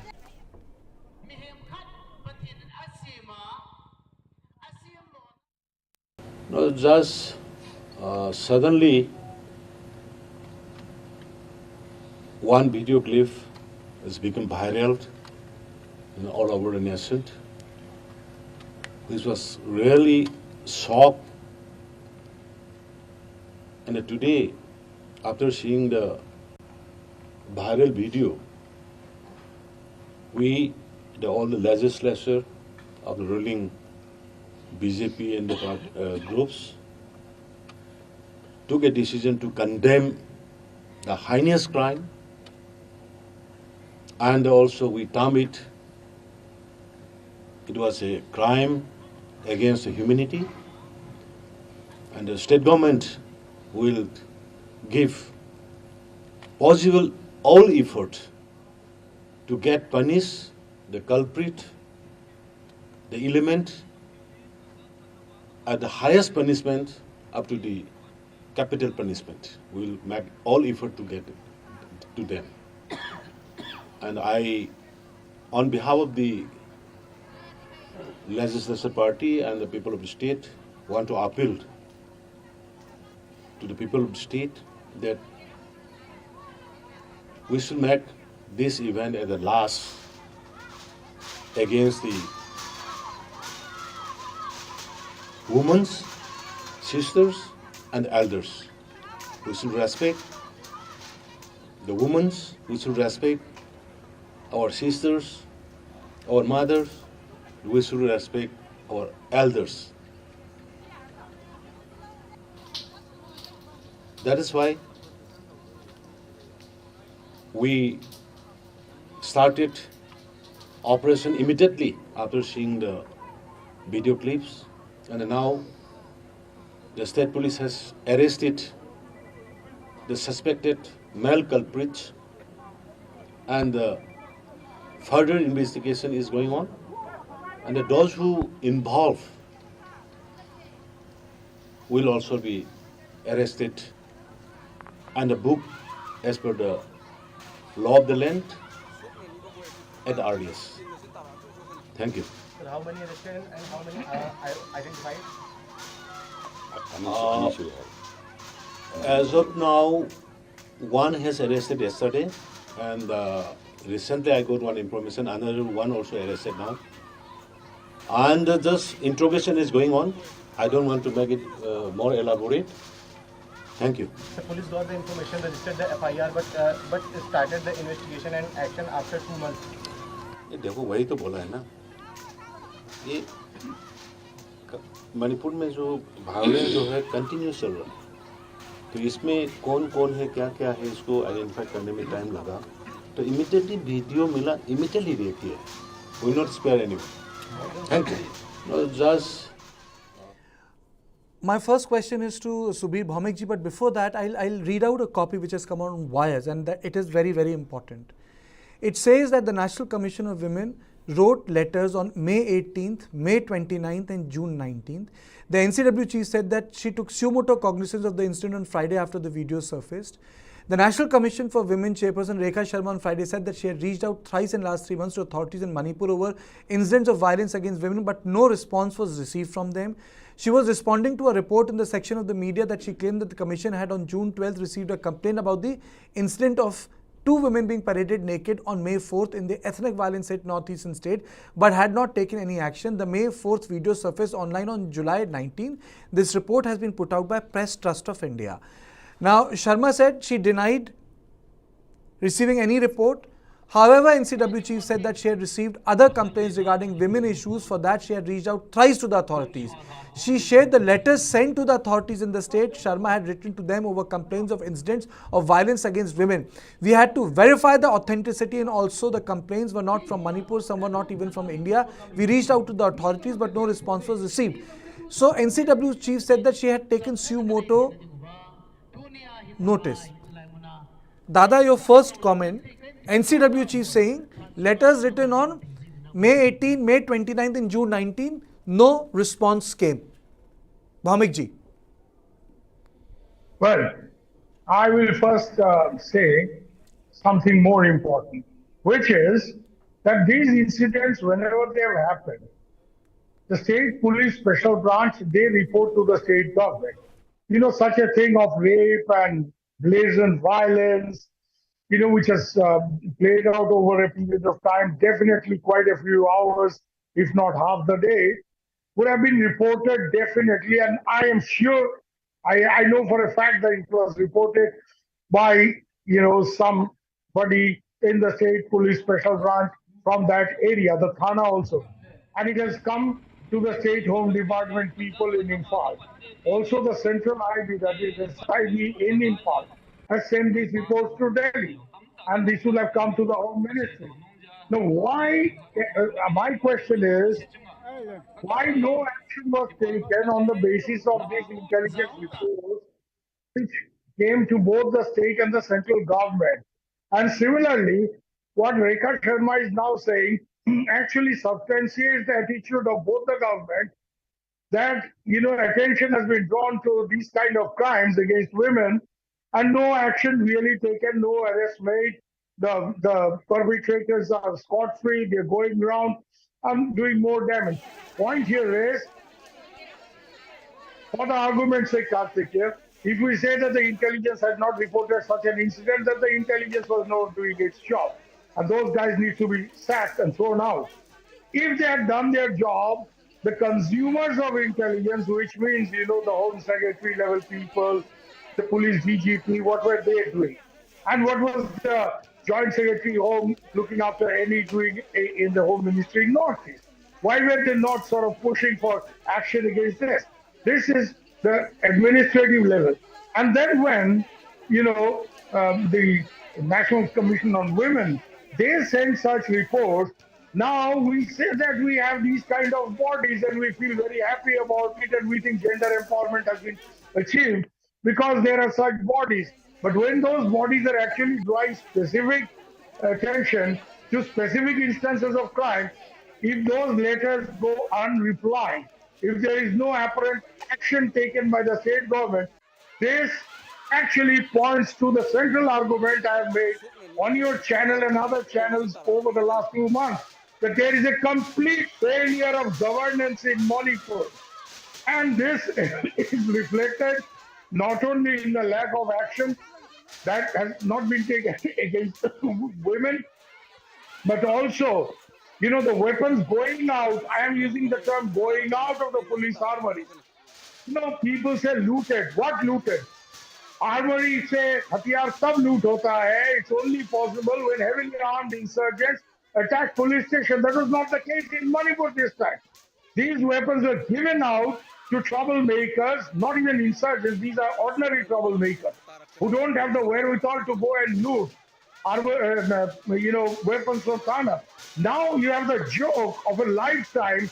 The drop boxes are put out and people are asked to come and deposit your weapons, yet nothing will happen. If I run away with a weapon, he will just say, General Saab sitting there will spare me. He will ask the police guys, he'll send his troops after me if I loot a weapon from his armory, and he's going to ask the police guys to book me under Arms Act. What kind of governance? आप आके दया करके आप अपना हथियार वापस देके जाओ. Is this governance? So this actually, and there are many such other issues which points to complete failure of governance, but you still have people who are in power in the state and the center facing you and me with a very bold face and saying, Modi ji ने इसके खिलाफ आवाज उठाया. अरे साहब, हम आवाज उठाना नहीं चाहते हैं, हम चाहते हैं वो कदम उठाए. He's a prime minister. We don't want आवाज उठाना from people in power. Now, if General Saab is, handling a particular sector and there is an insurgent attack there, and the General Saab just does आवाज उठाना, is he doing his job? No. He has to do कदम उठाना. He has to take steps rather than raise his voice. We all can raise our voice as journalists and as citizens, but people in power who are entrusted and empowered to do our job, and that's what taxpayers' money is going into. आवाज उठाना उनका काम नहीं है साहब, कदम उठाना उनका काम है. तो कदम उठाएं, हम देखें, फिर हमको तसल्ली होगा. बिल्कुल बिल्कुल, very well said, Dada. Dr. Hawkip, hi, Brijesh Pandey this side. I wanted to ask you, 10 MLAs have also released a statement last evening where they said that, that this is the incident which came out in light 48 hours before of those two women being paraded naked. They're saying that there are more incidents like this. How bad is the situation, Dr. Hawkip?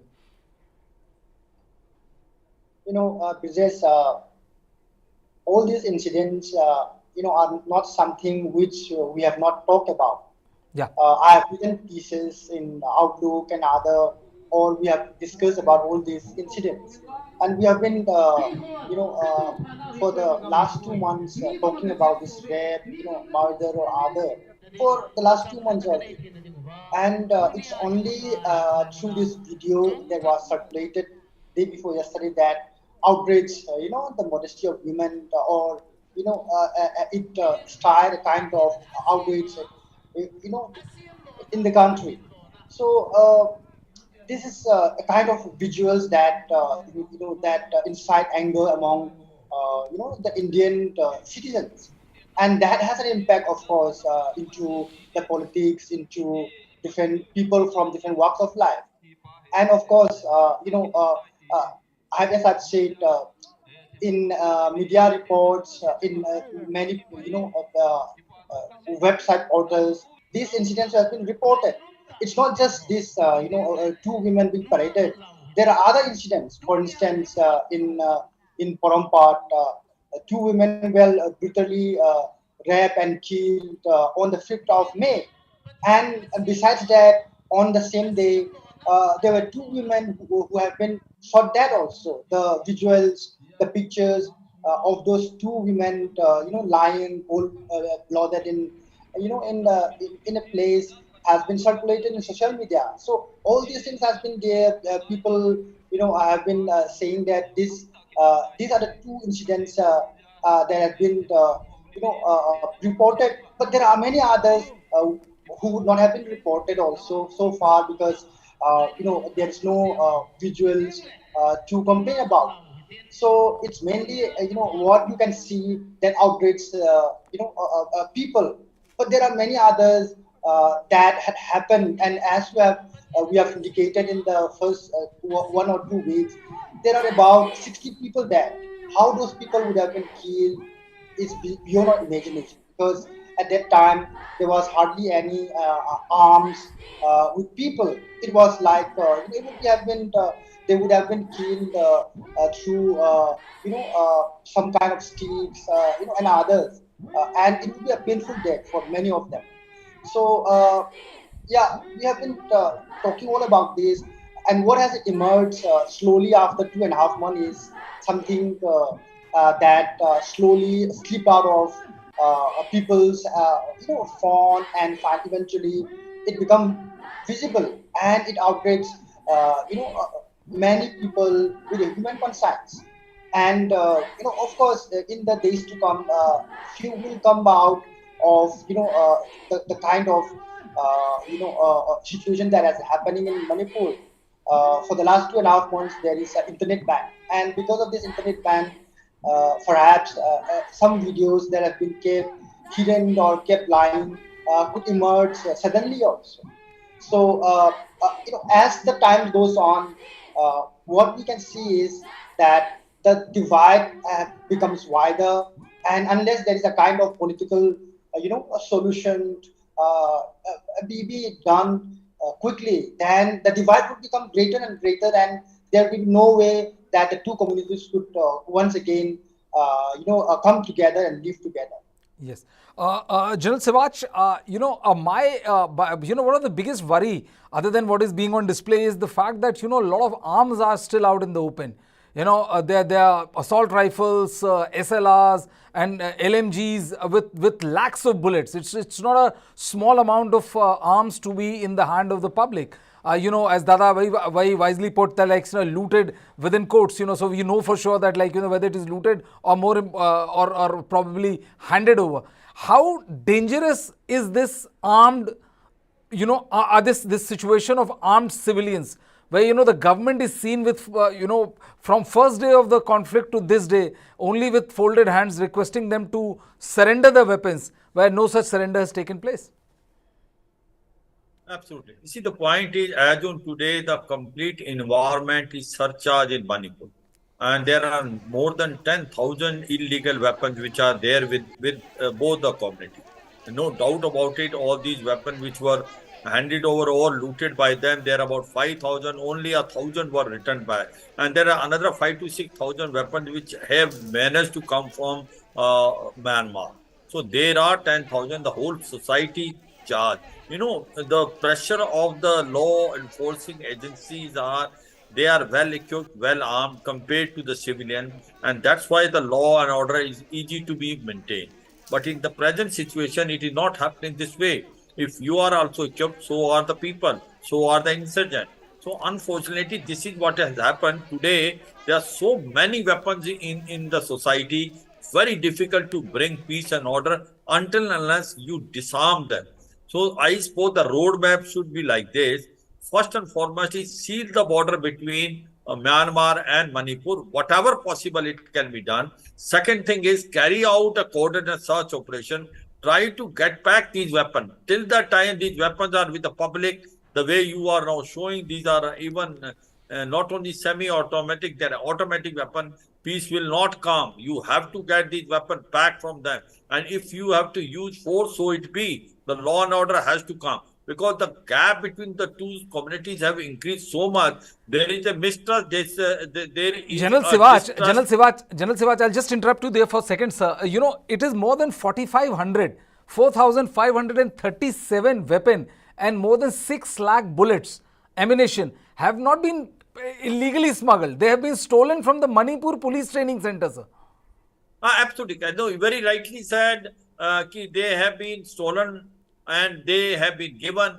My point is the whole society charge. And the another thing is the insurgent on the either side, whether it is Kuki or Meitei, they have joined their own, larger cadre, and they are now trying to defend their own side. So the question is, until and unless these weapons are not taken back from the society, the environment will remain surcharged. So you have to get it, and for that you need some sort of unified command. where there is a proper head under whom they work, and that unified command works under the CM, the Chief Minister of the state. It has happened in Assam earlier, where the unified command was made when the ULFA and NDFB were very prevalent. It succeeded. The same model was then, taken to Jammu and Kashmir. The unified command is working there. So unified command to the sense that whosoever is one commander, a military commander working under the Chief Minister of the state, so that all these operations are coordinated. I'm saying that there are two aspects to it. Okay, all these things happen, but do we allow the situation to further deteriorate and people keep on taking law in their own hand? We don't want that. We want the law and order should prevail. The weapons should be taken back by doing court and search operation. And in case you have to use force, so it be. Because law and order has to be brought back. People has to have that sense of fear that if they take law in their own hands, the law will not leave them. So this is what is required. Now this incident which has happened on 4th of May, it has been FIR laws. Now this has come into limelight because the videos have been circulated. There may be many more cases like this can happen, because when the society surcharge, there is a madness, there is an animalhood which comes. You are no more a human being, and that is unfortunately which has happened. So the point today is that it has two aspects. One is whatever has happened, it is a matter of shame for every one of us.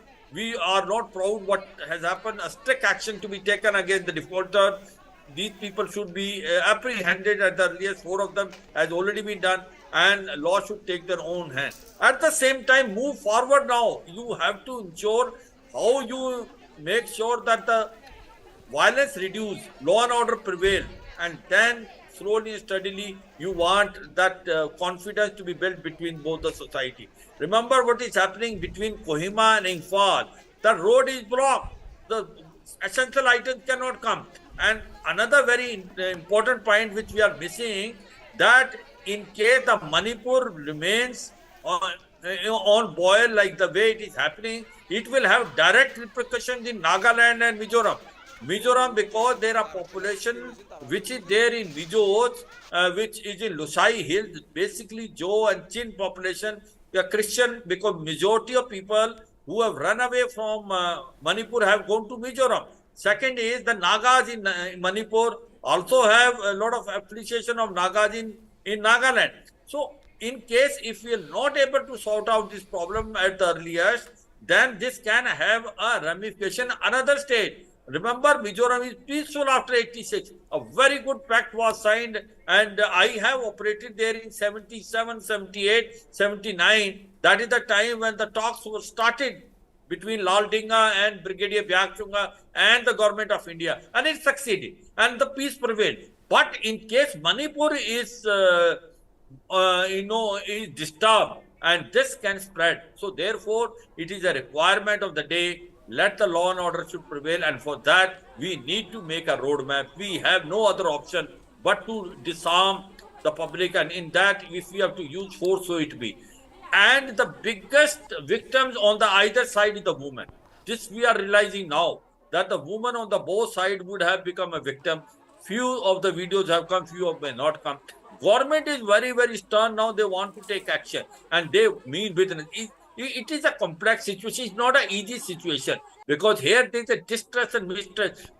Two communities which were staying together for years together today are considering each other an enemy, and they are taking violence, and they are ready to do anything. Who could have thought the people who are staying together can do such a barbaric act? But they have done it. So therefore, and they not that they had a basically history of violence or criminal activity. They were normal people, but they did it. So the point today is some, however, bring law and order back, get these weapons back from the society, seal the border between between Myanmar and Manipur, and also to ensure that General Sivach, I'll come to you, Dada, I want to know, as General Sivach was talking, why is the unified command failing in the state of Manipur? Why is it not succeeding in Manipur? What do you mean failing? Has it been created? You need to create a proper unified command which, which reports to the Chief Minister, but which should be under a military commander there. And the police guys and the others will all be in that committee, and they will be meeting from time to time. And they will be meeting for two different purposes. Some meetings will be on policy, but the regular weekly meetings or daily meetings have to take place to take stock of the operational situation. Now, are these things happening? Has the military commander in charge of the Mike sector, what used to be Mike sector, I don't know what it's called now, Manipur.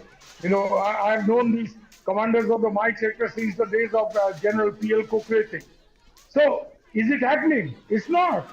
You know, somehow the state government, in collusion with the center, because the center, there is 355 there, has managed to have a situation in which the Chief Minister, the Chief Secretary and the advisor to the Chief Minister have a final say, rather than the local military commander. Here also, let me say something, add to what General Sivacha said. I share all the concerns that he has, but there is a way out to get the weapons back. You know, rather than just launch combing operations, which have to be done in some places, you know, these weapons are given out by police officers. And I know this for a fact. Now what the Chief Minister, if he intends to, has to call his DG or the governor and tell the DG, tell your thanedars, the HSO, कि आपके यहाँ से जो हथियार बाहर गया है, in whatever circumstances, it's your duty to get them back. You know who you gave them to. Get those guys to get back these weapons. Otherwise, your job is on the line. Your pension is on the line. You pull these guys up. In Bengali, there is a saying, "Kaan tangle mata se." Pull the ear and the head will come forward. So you do that. You know, you have to take this very tough action. I fully endorse General Sivat that the time is for tough action and not for, you know, awaz uthana. Time is for kadam uthana. So here, I think three things have to be done immediately. Number one, the formal creation of unified command and clear identification of roles in it. State police, their intelligence, are they helping the army? To the best of my knowledge, in a very limited way. The intelligence they're giving out, pretty wishy-washy most often. Second, because I'm in touch with my military friends there, I'm a Rimkolian, sir. I have friends in the and a fairly senior Rimkolian. Now here, this is what unified command is the need of the hour, and not only just unified command in structure, but in process, in operation. Number two, you have to start some kind of a political dialogue, an inter-ethnic dialogue. You have to get this dialogue going. It may not work initially, but you have to agree to disagree, or you have to sit and talk. And the last and most important point one needs to do is some exemplary punishment by identifying people who actually gave up these weapons, who, pull them up for dereliction of duty. If you have any pride of uniform, you can't be doing this nonsense that मैं मेइतेई हूँ तो मेइतेई गड़बड़ कर रहे हैं, उनके हाथ में हथियार हमने दे दिया, मैं कुकी हूँ तो उनके हाथ में हथियार दे दिया, हो ही नहीं सकता. When you have put on an uniform, you are no longer a meitei or a Kuki. You are an Indian policeman, you are an Indian soldier. And the last point, absolutely, that I want to insist very, very firmly here is that an attitudinal crisis that I've seen has gripped Delhi and Imphal. Tribal autonomy is the need of the hour. Tribal autonomy is not a bad thing. There are people sitting in Imphal and Delhi who say, oh, tribal autonomy dega to kal ye state mangega. No, sir. We did that in Tripura, and today those who are talking about a separate tribal state, unko tribals घास नहीं डाल रहे हैं. Maharaj Pradut Kishore was jumping up and down in Tripura land. No tribal came forward to support him. It has fallen off. And now Maharaj is saying he's going to leave politics. The point is, this was done way back in 1980s. Tribal autonomy turns the tribals into stakeholders. So it's wrong to think that if you give tribal autonomy a substantial power under 6th schedule and the other provisions of Indian Constitution, you will make the tribal a stakeholder in the unity of Manipur and not create divisive forces which you are creating at the moment by denying tribals their rightful share of autonomy. Tribal autonomy does create stakeholders. It does not create separatists. Yes. So this has to be kept in mind. At the same time, of course, the meitei concerns have to be addressed. Living space, unemployment, that's the real crisis for the meitei. Now you're talking of poppy cultivation. Fine, crack down against poppy cultivation. But also come up with a crop substitution program. I'm a farmer. I'm not a middle class shahri. I understand this. Okay, you remove poppy cultivation, but give that tribal farmer spice or some other thing that will go there and give him a gainful income. Otherwise, the Burmese drug lords will come and provoke these people to plant poppy. And you're talking only of poppy cultivation, which is going to be a problem in future, because if the cultivation spreads, the Burmese drug lords will come here and set up processing unit. But what about processed Burmese drugs, which are coming in from Myanmar? Just to say that cookies are involved in it, no, it will be wrong. What is the Imocha cartel? Who are the people involved in it? Some of the people were caught in, as far as Delhi, having carried amphetamine tablets there in large numbers. And they were not cookies, I can tell you that. I can give you details. So, just to blame a particular community and then create these kind of complications, I'm sorry to say the government in Manipur, the ruling party, has turned an ethnic problem, giving it religious overtones. They've only complicated these problems for political mileage.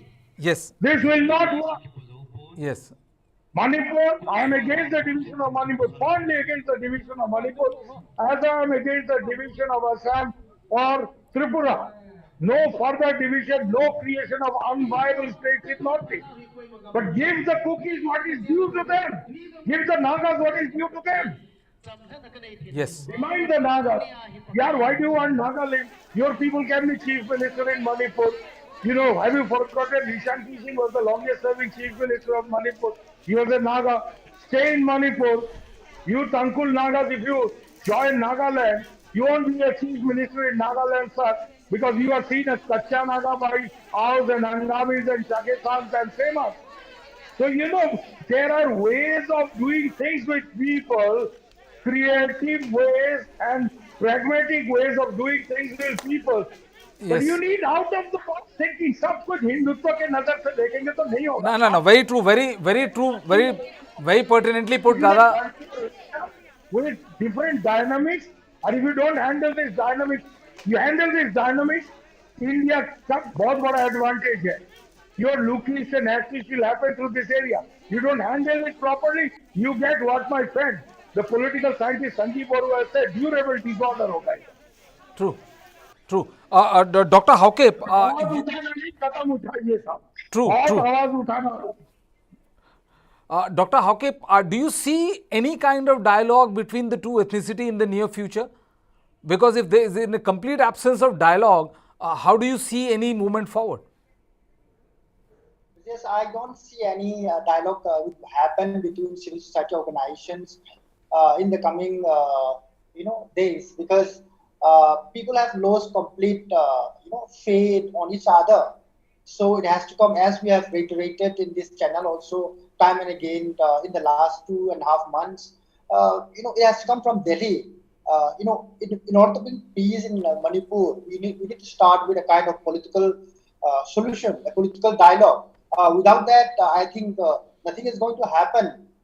There may be a minimal kind of political autonomy, or it may be a separate state or whatever the case that has been demanded.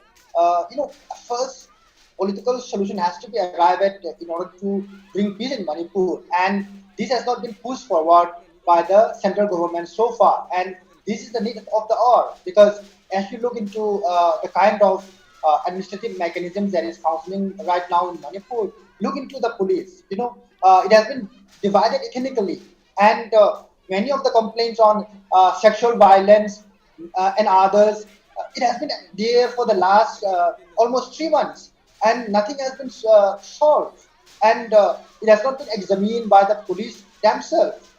So looking into this, and how the administrative mechanisms function, we can see that there's nothing that works unless certain form of pressure is put upon by the external agencies. For instance, day before yesterday, we have this viral video, and that outrage only push the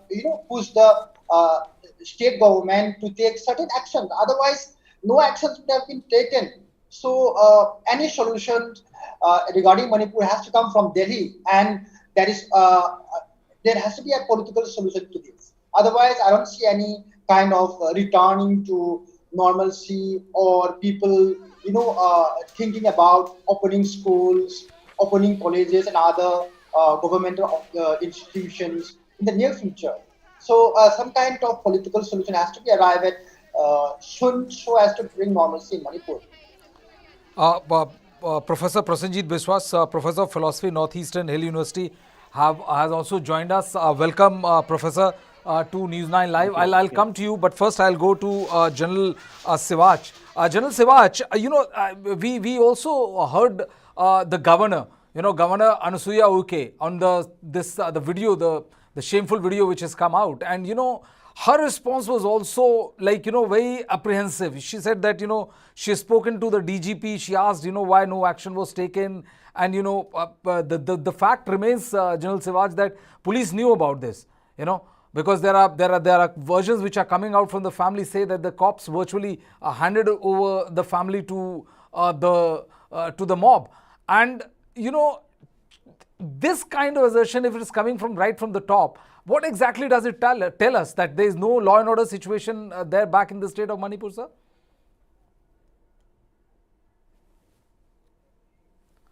General Sivach, I would like you to unmute yourself.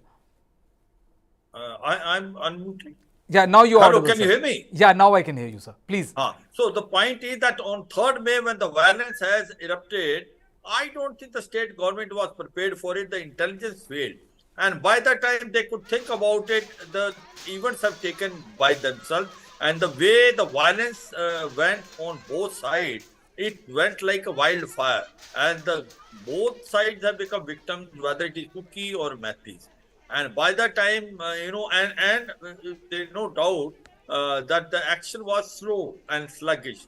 And since the action was not there, the things get spiral out of control. And as on today, we are finding it, things are not in a very good condition, and we need to bring them back. What governor is trying to convey is, how do we ensure that again we come back to the track, also take a strict action against those who were involved in violence and also in this heinous crime. Because our intention is very noble and we want the thing to come back in the normal. But problem is, how do we go about it? That roadmap. There's another angle which we are missing still, that the Chinese are very happy what is happening in Manipur. No, General Sivaj, we have captured that in detail. The Mizoram angle, the Chinese angle, the Burmese angle. We have been doing this for the last 1st of May onwards. So we have covered all those angles in great detail and depth, General. I know.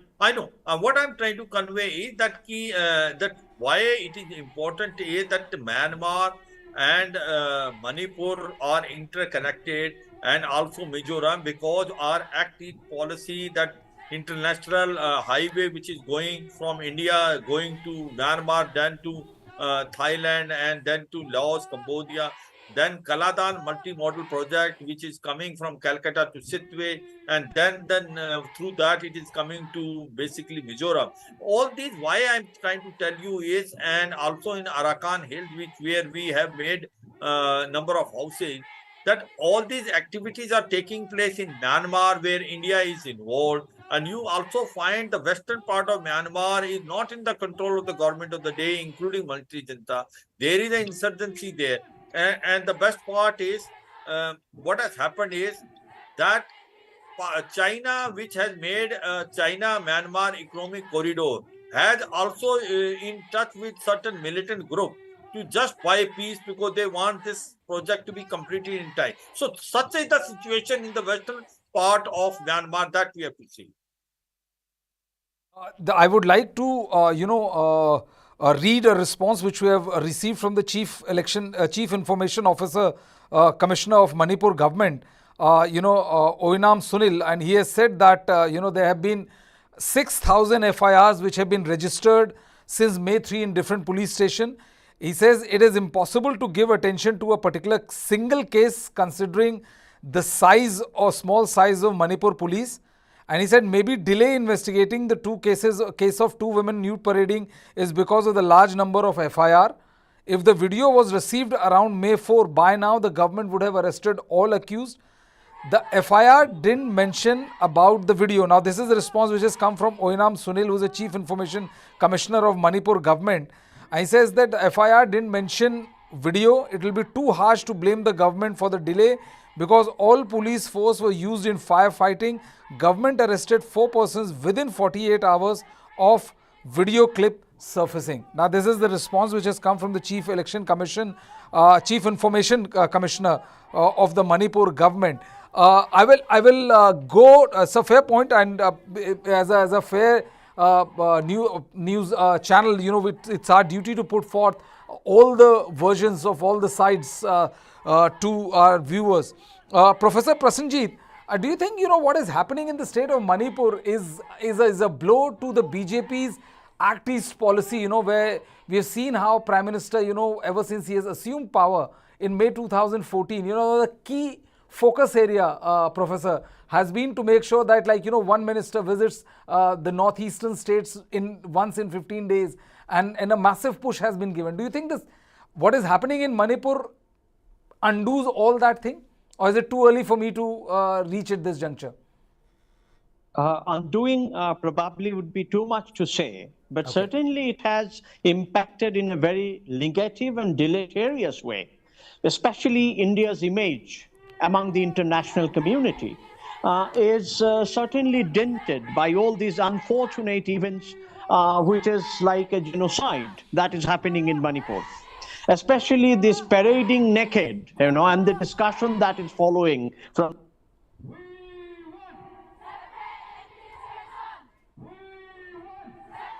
Okay, I think there is some technical issue with Professor Prasenjit Biswas. Dada, if I may come to you, do you think that this will impact the Prime Minister's Act East policy of what is happening in the state of Manipur? This will impact India's Act East policy. I hate when you say Prime Minister's Act East policy. Because this Act East, he is given the name Act East, but this Look East has originated in the 1990s, started off with Narasimha Rao's government and has slowly developed. The point here is, there are two aspects of Act East. One is maritime. You connect to Southeast Asia through the maritime route. You know, you have a long coastline and which focuses on the east of Asia, so you do that.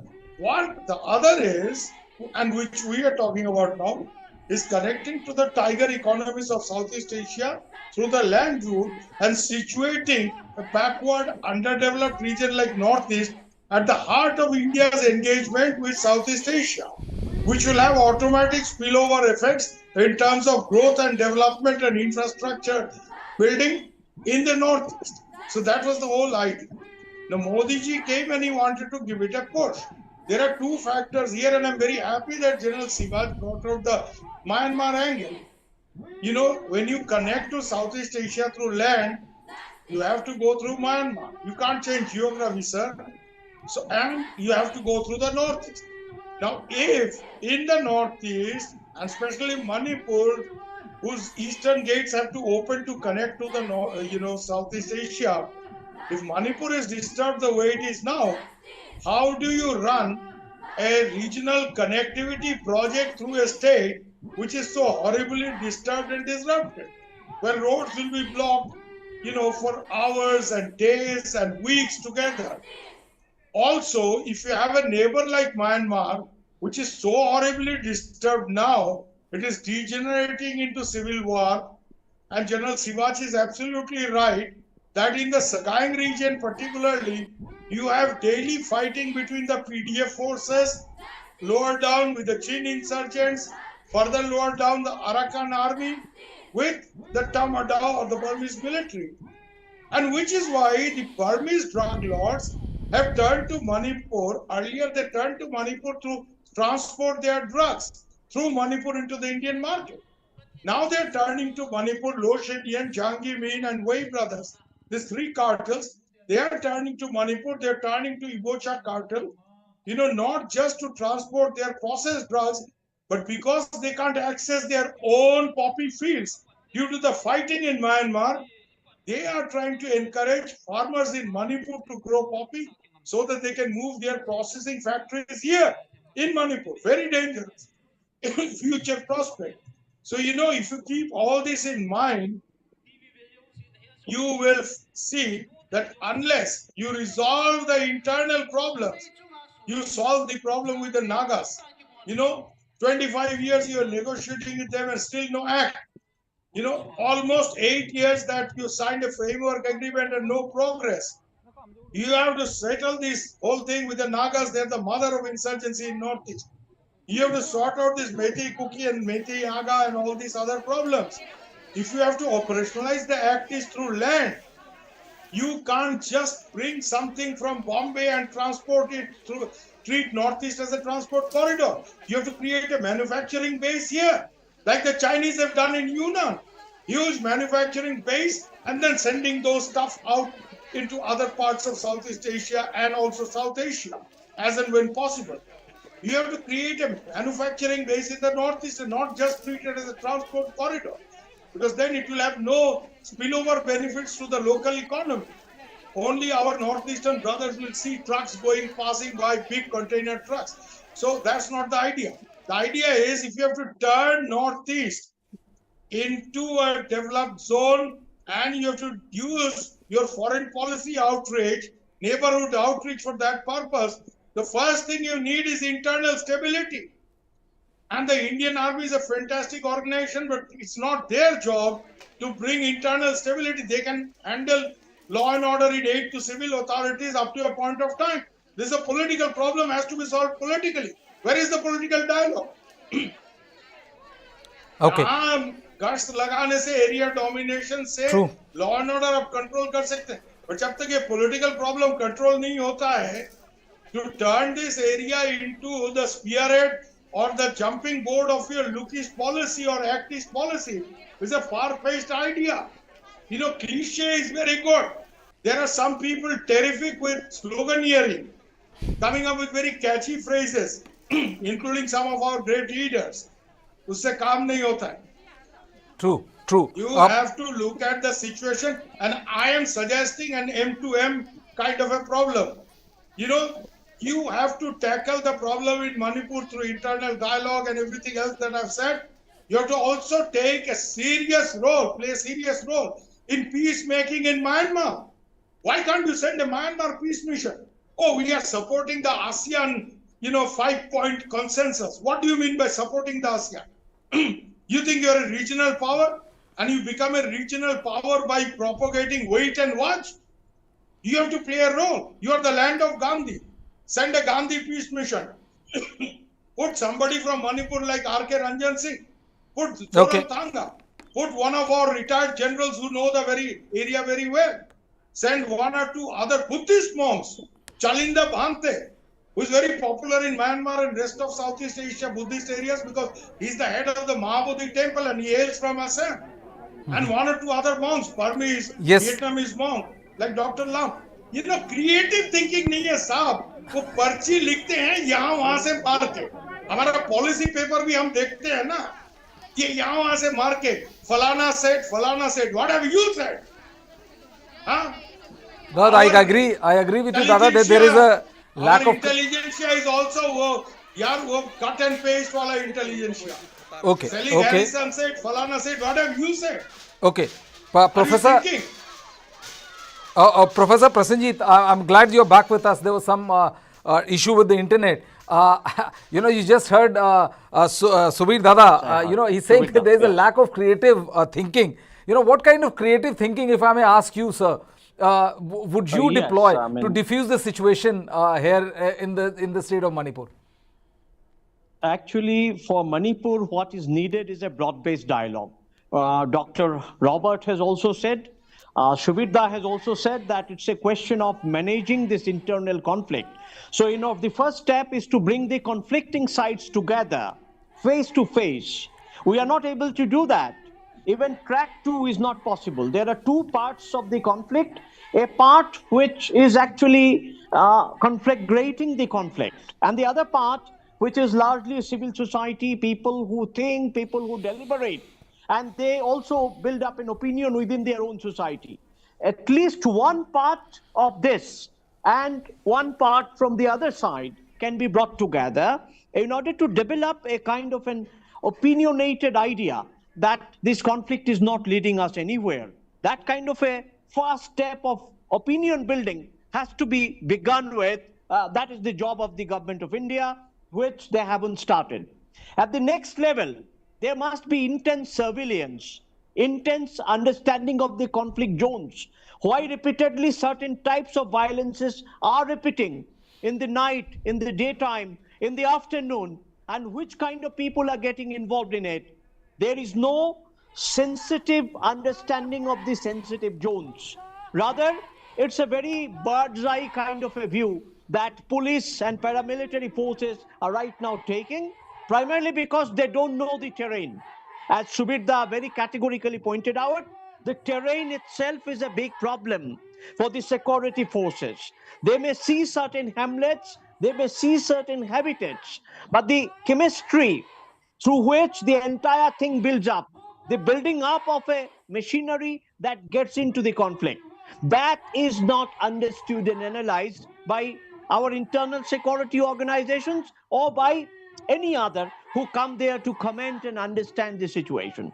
So therefore, the creative engagement would mean starting a process of dialogue by bringing relevant people into focus, and also by bringing certain other kinds of experts who can mediate this dialogue, who can mediate the angularities. The angularities are getting sharpened. The polarities are developing continually, as if it is a multiple kind of polarity through which this conflict is now moving into an undefined zone. And this is precisely a premonition of a kind of a low-level civil war, which is something that is totally undesirable in a democracy. And you never know how it spills on to other places. Then if you look at the fragile connection that Manipur and other parts of Northeast has, as General pointed out, as Subida pointed out, that these connections that you have, which is transcontinental connections, in which Northeast is located. Now, these transcontinental connections have to be managed in a manner that it doesn't work against us. Now, how do you really evolve such a framework? Your own framework of activist policy is not good enough because it is not sufficiently nuanced. Subirda talked about maritime possibility, managing the coastline. So far, we haven't looked at the coastline. Our Situe port is not also ready. We do not have a kind of a deep water port at all in the entire Bay of Bengal. But look at China, how they have created a kind of an enclosure in Bay of Bengal in a very sensitive area through which our goods and services are passing, and goods and services of other countries too are passing. So we are not able to even do area domination in terms of our positioning in the Bay of Bengal. We are not able to monitor properly this transcontinental flow of resources, people, of drugs, of arms, and that is happening as a kind of a long-time uncontrolled disorder, which is happening across the border in the case of northeastern India. So therefore, one has to be meticulous. We are not able to develop products and give it a GI tag.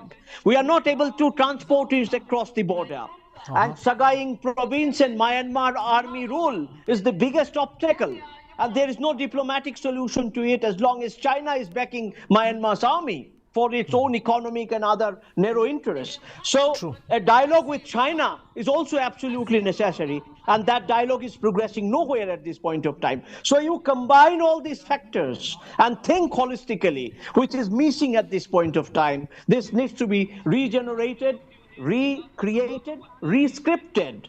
Mere lookist policy or activist policy have never been good enough to understand these complexities that are arising on the ground. Okay. Yes, Dr. Hauke, you heard Professor. I just wanted to know, what would it take for the two ethnicities to sit together? What would be what kind of I would say promises you are looking for, or the situation to come to a level where both sides can sit together to talk peace? Because as he says that there's low grade civil war can spin out of control and can have a disastrous consequence. Dr. Haukip? Brijesh, this one-to-one, talks between the two ethnicities could happen had the conflict been controlled in the first week of May. But now that chance of these two groups coming together has been lost. There's too much a kind of gap between these two communities to come together and talk. And if you look into the kind of civil society organizations that we have also, for instance, in the Valley, most of the civil society organizations, they have lost their value. They are like a frontal organization of certain other organizations. So there's no possibility that the civil society organizations come together, and they have lost their prominence 2 decades before. So what we see is what we can think about is a political solution only now from Delhi. And I have this when we were talking about the Lucas policy, for the last 2 months, I have not mentioned about this Lucas policy, because I have been working on this Lucas policy for about a decade, and I have specialized on this, and I have not uttered a single word on this Lucas policy in the last 2.5 months. So, while studying this for about a decade, I have two things in mind. While presenting a paper in Omeyo Kumar Das Institute of Social Change and Development in Guwahati about a decade back, I was talking about the land connectivity between the northeastern states itself, because in that seminar on Lucas policy, we were talking about connectivity between the northeast and China, Myanmar, Thailand. But what I was struck was the connectivity that existed during that time. Just 10 years back, the connection between Imphal and Mizoram was so bad. During this time in summer, during monsoon, any vehicle can't pass through this terrain. But after a decade, now, for instance, people in Tiruchenapur have used Mizoram as a kind of passage towards Kolkata, Guwahati, or other places. So this road in the last 10 years has been improved to such an extent. Likewise, we can see in Nagaland, we can see in Meghalaya and Assam. This has been improved in the last 1.5 decades. However, one of the concerns that keep me, thinking is about ethnicity in Northeast India. We are talking about threat between the northeastern states and Myanmar or China or Thailand. Of course, Subirda has talked about the northeast being a dumping ground or a kind of a corridor. That concern has been expressed by many, but what concerns me is about the ethnicities, right? How ethnic conflicts, how any kind of ban could derail all this process of threat and development in this region. And the other concern that I have is about the inner line permit. In one of the articles that I had written about 10 years ago, I have given my concerns that the concerns of land and identity, forest could be protected through certain legislations without restricting the movement of people. So we have talked about movement of goods and people through Lucas policy, but we are demanding ILP in Manipur, ILP in Meghalaya, in many parts of the Northeast. So we should rethink about all these policies also before delving into the nuances and other kind of problematics of the Lucas policy. So coming back to what you have asked, I just let me reiterate once again that there were chances of inter-community dialogue in the second week of May, had the conflict or the kind of riots that had happened on the 3rd and 4th and 5th of May been controlled. There could be possibility that the inter-community dialogue could happen. But now the wedge between the two communities is so deep that thinking of any dialogue between the two communities is not going to happen easily. For it may happen in future, maybe after a year, on certain other things. But the political, problems has to be resolved first. That's my take on it. That's your take. Professor, you heard Dr. Hawkip, then this is the sense which you have gathered, from most of the people that, that had it been in the first week of May or the second week of May, there still was chance of two people, the community coming together and having a word, but not too much bad blood is there. Too much has happened, too much violence, too much has happened. And I think, the videos which has come out has further exacerbated the situation. How, according to you, I mean, if I may ask you to pontificate on this, how, according to you, could be those small steps through which, trust can be regained between the two sides, or trust can be reached out to the Kuki community? Actually, when the violence is at its peak, that is the time when dialogue should begin. Dialogue is not necessarily a preventive mechanism, but dialogue is a mechanism to understand each other, and that requires a certain kind of mediation. It is to be mediated by an important set of people so that both sides can sit face to face. That critical mediation, where one will be carrying messages from one side to the other side and carrying it back to the one side again. So this kind of a bridge building has to happen.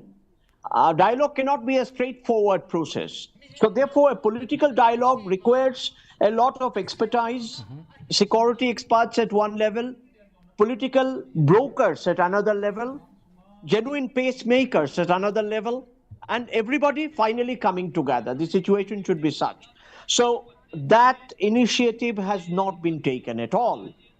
The other important thing is that visits by important political leader, even all party delegation from the parliament, and certain other people who could have mediated, brought the kind of nerves to a soothing situation at the community level. That kind of a talk, or that kind of a visit, that kind of a healing touch has not at all reached Manipur. Everything is left to the security forces. And that's a certain kind of an indolence, certain kind of a laziness that most of the people suffer from by leaving everything to the government and the security forces. Now, government and security forces are to be told how they should play a role of mediation as well. But that kind of channels are not open. It's entirely blocked. The political forces, the political elected members are not even talking to each other. Kuki MLAs and Meitei MLAs have stopped talking to each other. An assembly session could have been conducted in order to bring quick peace in Manipur. But that kind of session has not been conducted. So there are steps that need to be taken that are not taken at all. So this is how I look at the situation. We still have many things to do, and it is possible to do, provided right kind of mediation can happen with right kind of people. Then the groups will come and talk. And because the crisis is looming large, therefore talk is possible at this point, provided in a mediated way they are brought together. Yeah. I'll come to you in a bit after this. But Professor, I would also like to understand, that usually there are, whenever this kind of violence happens, there's always a track to reach out to both communities to diffuse the tension. There is also a peace committee. But in this particular case, peace committee was formed and it combusted right at the word go. And then again after that, Professor, there was no further attempt was made to reach out to those Olympians, reach out to those eminent citizens of Manipur belonging to ethnicities other than Kuki and Meiteis. So why do you think that attempt was not taken after the first failed attempt?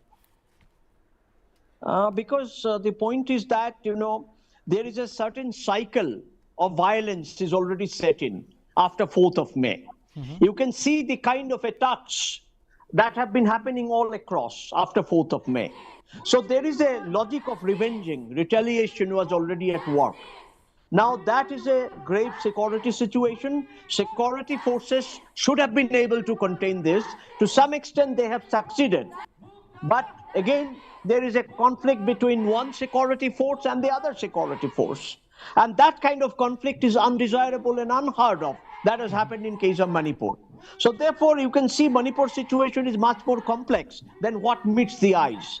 So the security situation then became very prominent, and when security situation deteriorates, the right kind of steps that security agencies do know how to take, and political leadership also knows. So there seems to be a breakdown between political leadership and the security agencies. Security agencies were left in the lurch. Many of these measures, many of these people who operated on the ground felt that they are not adequately supported. And to top it all, the intervention by the state police and state agencies and the central forces were at loggerheads, at cross purposes. And then the violence was continually rising, the graph of killing, dead bodies, all forms of torture were rising at that point of time. And nobody came forward to give a healing touch. They just allowed it to happen, and it went on that way. So if we analyze the situation, as you said, the memories of those events come back to us, and we can clearly see that no initiative was taken at that point of time to bring the communities together. Rather, various civil society groups were getting triggered and stimulated as if a kind of a medal they're winning by committing violence on the other side. So that mentality spread like wildfire, and there was no stalling and stoppage of that mentality. There was no voice that can contain people from attacking each other. Rather, it was all a certain kind of political machination, engineering, orchestration, all that had happened, leading to the video that we had seen. And many such cases have happened which have not come to the light, as it is discussed by all of you. So therefore, we can see, look at the National Commission of Women. It receives the complaint on 4th of May. It prefers to ignore the complaint. NHRC has woken up much later. Only yesterday they have sent a notice, taking suboto cognizance, as they call it. Now, if national agencies are remaining in slumber and no one cares for the Northeast, once again, that's the situation. The gap between the mainland and the Northeast still persists in spite of all your efforts to show us all, and we keep on talking, and our mainstream people are also listening to this talk. But agencies, they don't really move. There is a strange kind of retapism. There is a conspiracy of silence. There is an irresponsive bureaucracy at the national level that really doesn't respond to a situation unless there is a major disaster. So therefore, they were waiting for that major disaster to happen, to wake up only after that video was publicized. If this video was not publicized, the responses would have been low-key. Nobody would have been responding so acutely at this moment, right, that is happening in Parliament and elsewhere. So we see a kind of a deliberate, whitewashing and a kind of blackmailing that completely spoils the whole situation. And we have to come out from that and cultivate more civic virtues, the virtues of friendship, the idea that somewhere else, some of our fraternal people, those who may not belong to my community, are suffering. That fraternal sense of understanding someone else's suffering, that sense of empathy, that sense of responsibility at the institutional level, not just at the individual level. We're all missing. And there were no discussions possible when all these institutional linkages cannot work. And therefore, the policy frameworks also collapse, because institutional linkages cannot hold the policy framework. What the state and preach cannot be implemented on the ground because linkages are not working. So this is the precise situation of a stalemate, of a paralysis, of a complete breakdown in relation to Manipur or in any other place. That's very well articulated, Professor, very well articulated. General Sewaj,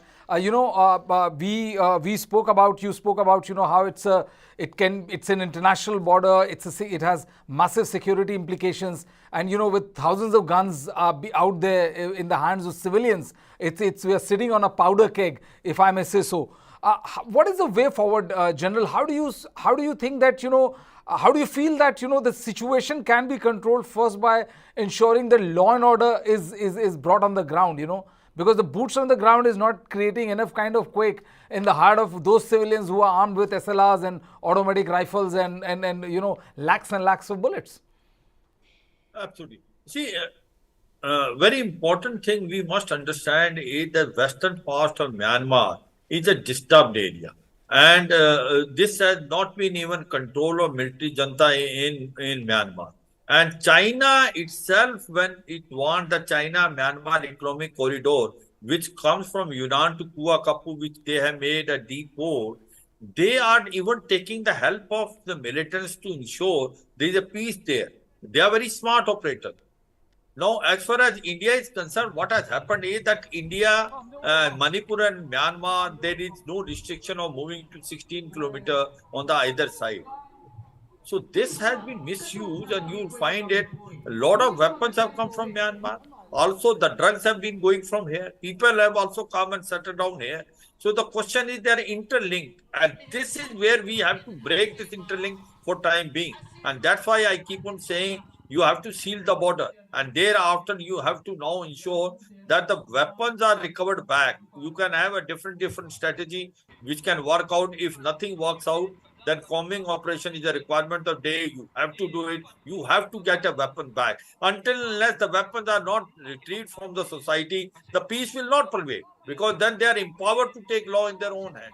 So the weapons have to come, and thereafter what is required to be done is you start this peace plan under the governor, which is there, a peace process, very rightly brought out by my co-panelists. Though there is a lot of mistrust and distrust and a gap between both communities, but they have to live together there. They can't go to some other place. So therefore, somewhere the peace process has to start. And rightfully, this is the right time. Let the peace process start. Both sides have got their own points, no doubt about it. But somewhere we have to start, and we have to make sure that we are a neutral and we look into a manner that the problems of either side and reservation of both sides are addressed. I suppose that is very important thing. We should start that thing under the chairmanship of a governor. And at the same time, the military must now start doing the combing operation, start taking weapons. Very important thing which has happened is, which is not coming that much in limelight, that out of at least 19 police stations are there, there is no Armed Force Special Power Act there. It has been removed in March only. Now, why I am telling this is that when in 2020 the situation was bad on line of actual control in Ladakh, you find thinning of troops from here also. So this has also been made use of it. If the army has to operate again, the intelligence has to be there. They have to co-opt with the police. Police today is ineffective, and also it is slightly marginalized, as well as it is divided between the two communities. So this also becoming a problem there. But certainly there is a requirement of day to ensure that you have to take a law in a manner that no one can dare to act against it. People have to have a fear. As on today, there is no fear of weapon, because they are themselves empowered. And till that weapons are not retrieved from society, the violence will not reduce. And the weapons can be only retrieved by number of action, which other panelists have told. But if nothing works, the combing operation is a requirement of the day. At the same time, the peace plan, the peace process between the two communities must start. Third thing is that in spite of whatever is happening, ensure that what Myanmar or what Manipur does not lack is the essential item. Whatever you may do, you have to open this Kohima to Imphal route so that your essential can come, or you make use of by air, you bring it, so that the people don't feel the pinch, and the people feel that their care has been taken. So I suppose the healing effect has to start. This video which has come, there may be many more like this, it may have happened, but this may be eye-opener. This may be eye-opener for the whole country, and we have now realized that the worst situation has occurred. So many such incidents would have taken. It is a matter of shame for all of us. Maybe that we start now acting, and we start taking situation under control, and start operating, and make a roadmap. Make a roadmap. Take everyone with us, and make sure in time to come actual peace prevail. Okay. Let's listen into Congress President Mallikarjun Kharge and Rekha Sharma, chairman of NCW, who has been at the receiving end for not reacting. She has clarified her situation, and then I'll come back to you. मैं parliament में ये सवाल उठाया था, लेकिन हमको मौका नहीं मिला। गवर्नमेंट इस विषय पे चर्चा करना चाहिए, क्योंकि प्रधानमंत्री जी खुद एक बयान देना हमारा डिमांड है, और बयान देने के बाद उसके ऊपर चर्चा होना, और चर्चा के बाद जो निष्कर्ष निकलेगा कि ऑल पार्टी डेलीगेशन जाना या गवर्नमेंट की तरफ से कोई इंक्वायरी होना, ये सब जो भी डिमांड आएंगे वो उस वक्त आएंगे अगर चर्चा हो तो ये हमारी बदकिस्मती है कि प्राइम मिनिस्टर मणिपुर के बारे में वो बाहर स्टेटमेंट दिए, लेकिन हाउस के अंदर पहले स्टेटमेंट देकर बाद में वो लोगों को बता सकते थे, लेकिन उन्होंने पहले तो लोगों को बता दिया, और हाउस जब चल रहा है तो ये हमारा प्रिविलेज होता है कि सभी पार्लियामेंट मेंबर्स का उनके लीडर आकर पहले पार्लियामेंट को बताए, उसके बाद बाहर वो प्रेस कॉन्फ्रेंस करे जब वो पार्लियामेंट चल रहा है। अगर पार्लियामेंट नहीं चलता तो वो आउटसाइड बोल सकते हैं। जब पार्लियामेंट चल रहा है तो उनकी ड्यूटी होती है कि वो खबर पहले हमारे लोकसभा राज्यसभा में बोलना और समझाना, उसके बाद में चर्चा होना, ये हमारा मकसद है। अनफॉर्चुनेटली वो उसको उन्होंने ध्यान भी नहीं दिया उसको, और सिर्फ अपनी बातें कही।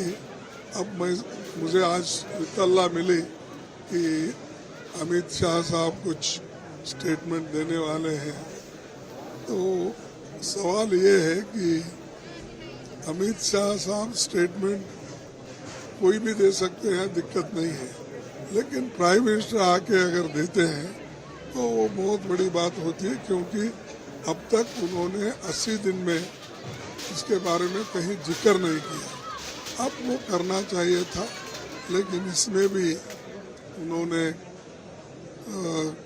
अपना विफलता दिखा दी। Yesterday, when the video came on social media, we again took suo moto and wrote to CS and DG. Additionally, I talked to CS personally and DG and told them that immediately they need to arrest everybody. Today again I talked to the CM on this matter. So it is wrong that NCW was sitting on the complaints, and I think there are some people who are there to malign NCW or malign Government of India, that we are not doing anything. So it is wrong. Again, I would like to clarify that whenever the complaints came, we forwarded and we wrote to DG and CS of Manipur. Dr. Hauke, you heard both gentlemen. I'd like to come to you and ask you, do you think that this video which has come out will create pressure on the central government now for them to act? Definitely, it has already created, as I've already said earlier also, these cases were reported by us, by newspapers and others. We have written about it. But for the last 2 months, nothing happened.